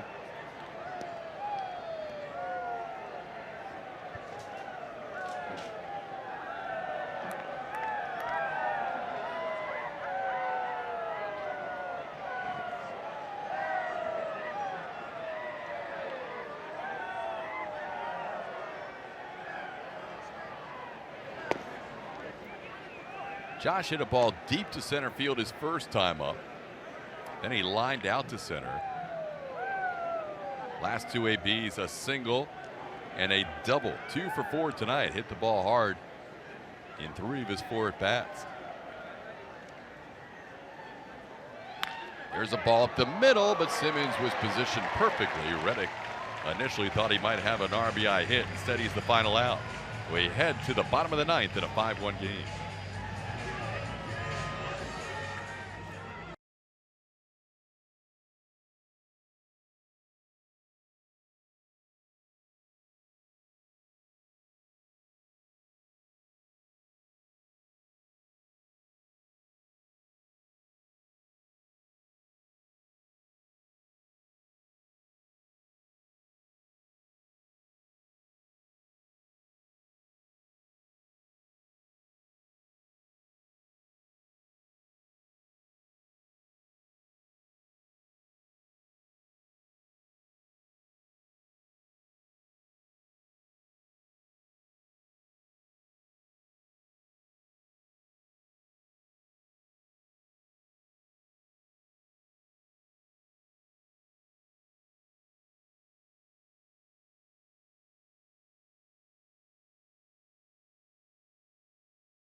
presented by Southwest.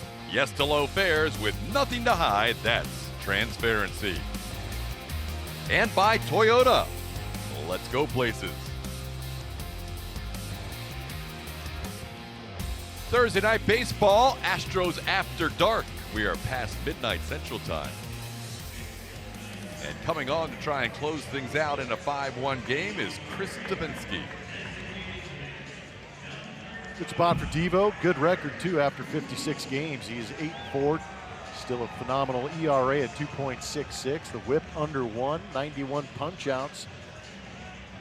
Doing a very good job, and he has a 2.16 in 7 games against these Angels this season.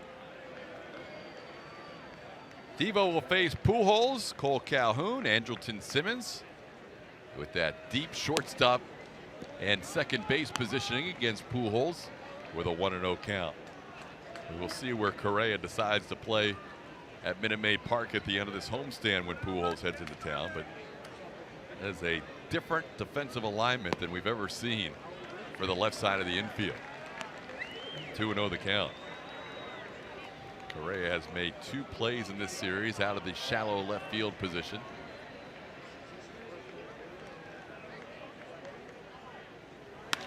This ball's hit deep to right center field, going all the way back. Reddick looking up. It's off the top of the wall and gone. That was just over the wall in right field. Albert Pujols hits his 613th career home run, and he now moves into 7th place all by himself. Makes this a 5-2 game.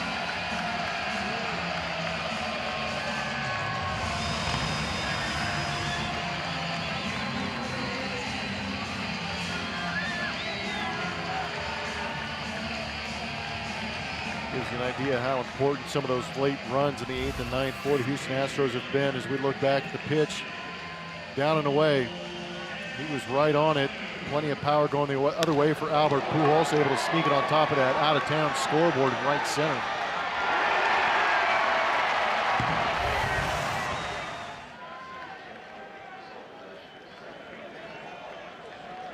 The tie between Pujols and Jim Thome at 612 career home runs has been broken. It's now Cole Calhoun fouls one back. It's 0-1.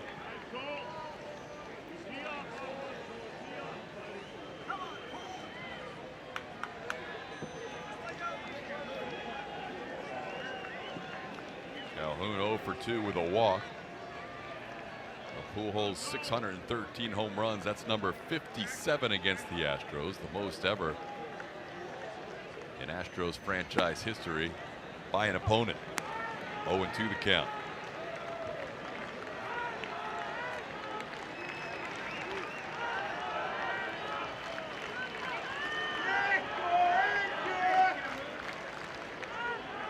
A.J. Hinch warming up the bullpen again, just in case Devo gets in any further trouble in this inning. Calhoun fouls one at the plate. It stays 0-2. Back-to-back outings for Chris Davinsky, where he's given up a home run now. Pitched in Game 2 in Oakland. Gave up a home run to Chad Pinder in that game. The home run has bit Devo a little bit here in 2017.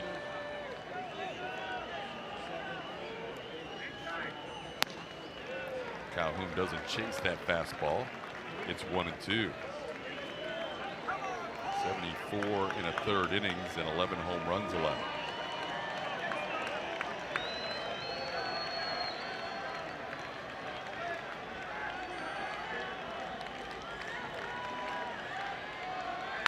On the ground to first. Marwin Gonzalez is the new first baseman. He will take it himself. Defensive changes for the Astros. Marwin taking over at first. Yuli Gurriel was pinch run 4, and Cameron Maben, who came on as a pinch runner, stays in the game, and he's in left field.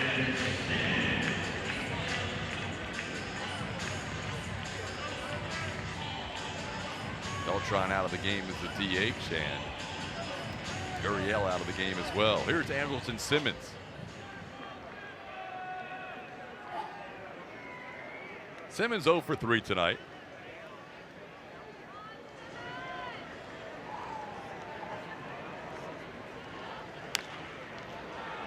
Simmons fouls one away. Davinsky trying to close things out. Astros with 5 runs on 10 hits. Angels with 2 runs on 4 hits. Both of the Angels' runs scoring on solo home runs. Luis Valbuena in the 4th. And Albert Pujols, career home run number 613 in the 9th. There's a base hit into right field. Simmons has his 150th hit of the year, and that matches his career best.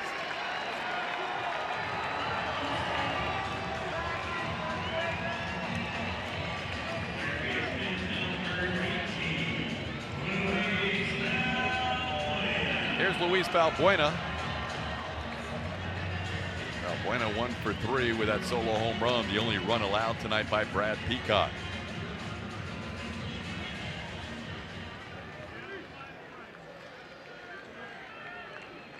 Luke Gregerson has begun warming up in the Astros bullpen.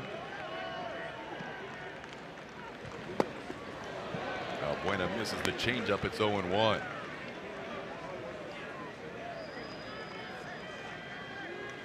Valbuena with a home run last night, a home run tonight, 21 on the year. And 15 since the All-Star break.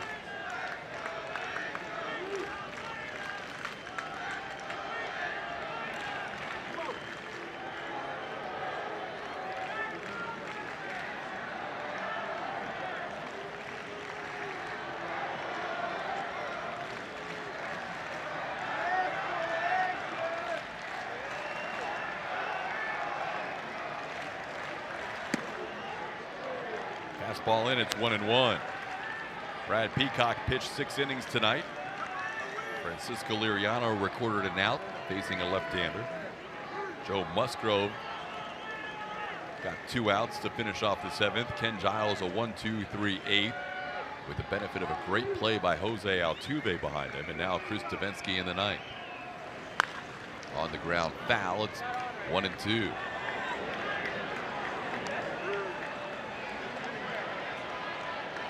Valbuena has had some issues with the changeup, the circle of death from Davinsky. Luis is 0 for 3 in facing Devo, and all 3 times he has struck out.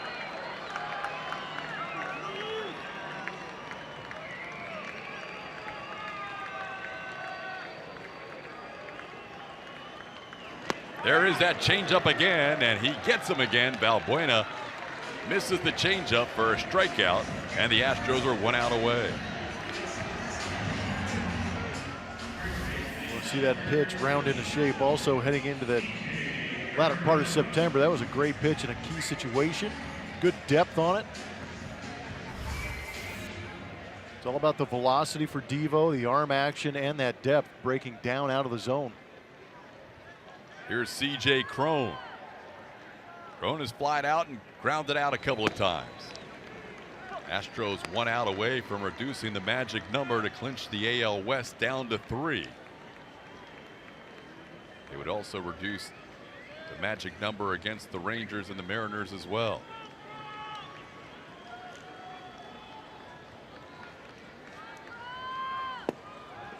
Devo ahead 0-2.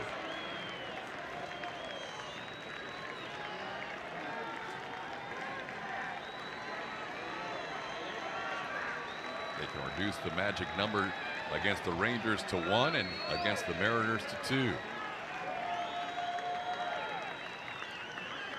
0-2 pitch, swing and a miss. Davinsky finishes the game with back-to-back strikeouts, and the Astros end up winning this series, taking 2 out of 3 against the Angels to reduce the magic number to 3 and finish off the road trip with a 5-5 record.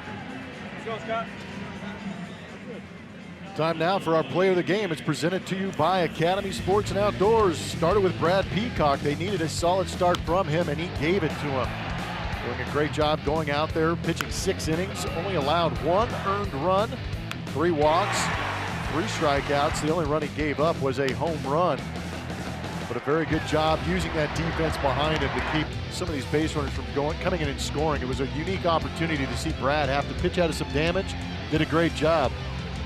13 times in his last 16 starts, allowing 2 earned runs or less for Brad Peacock. A 5-2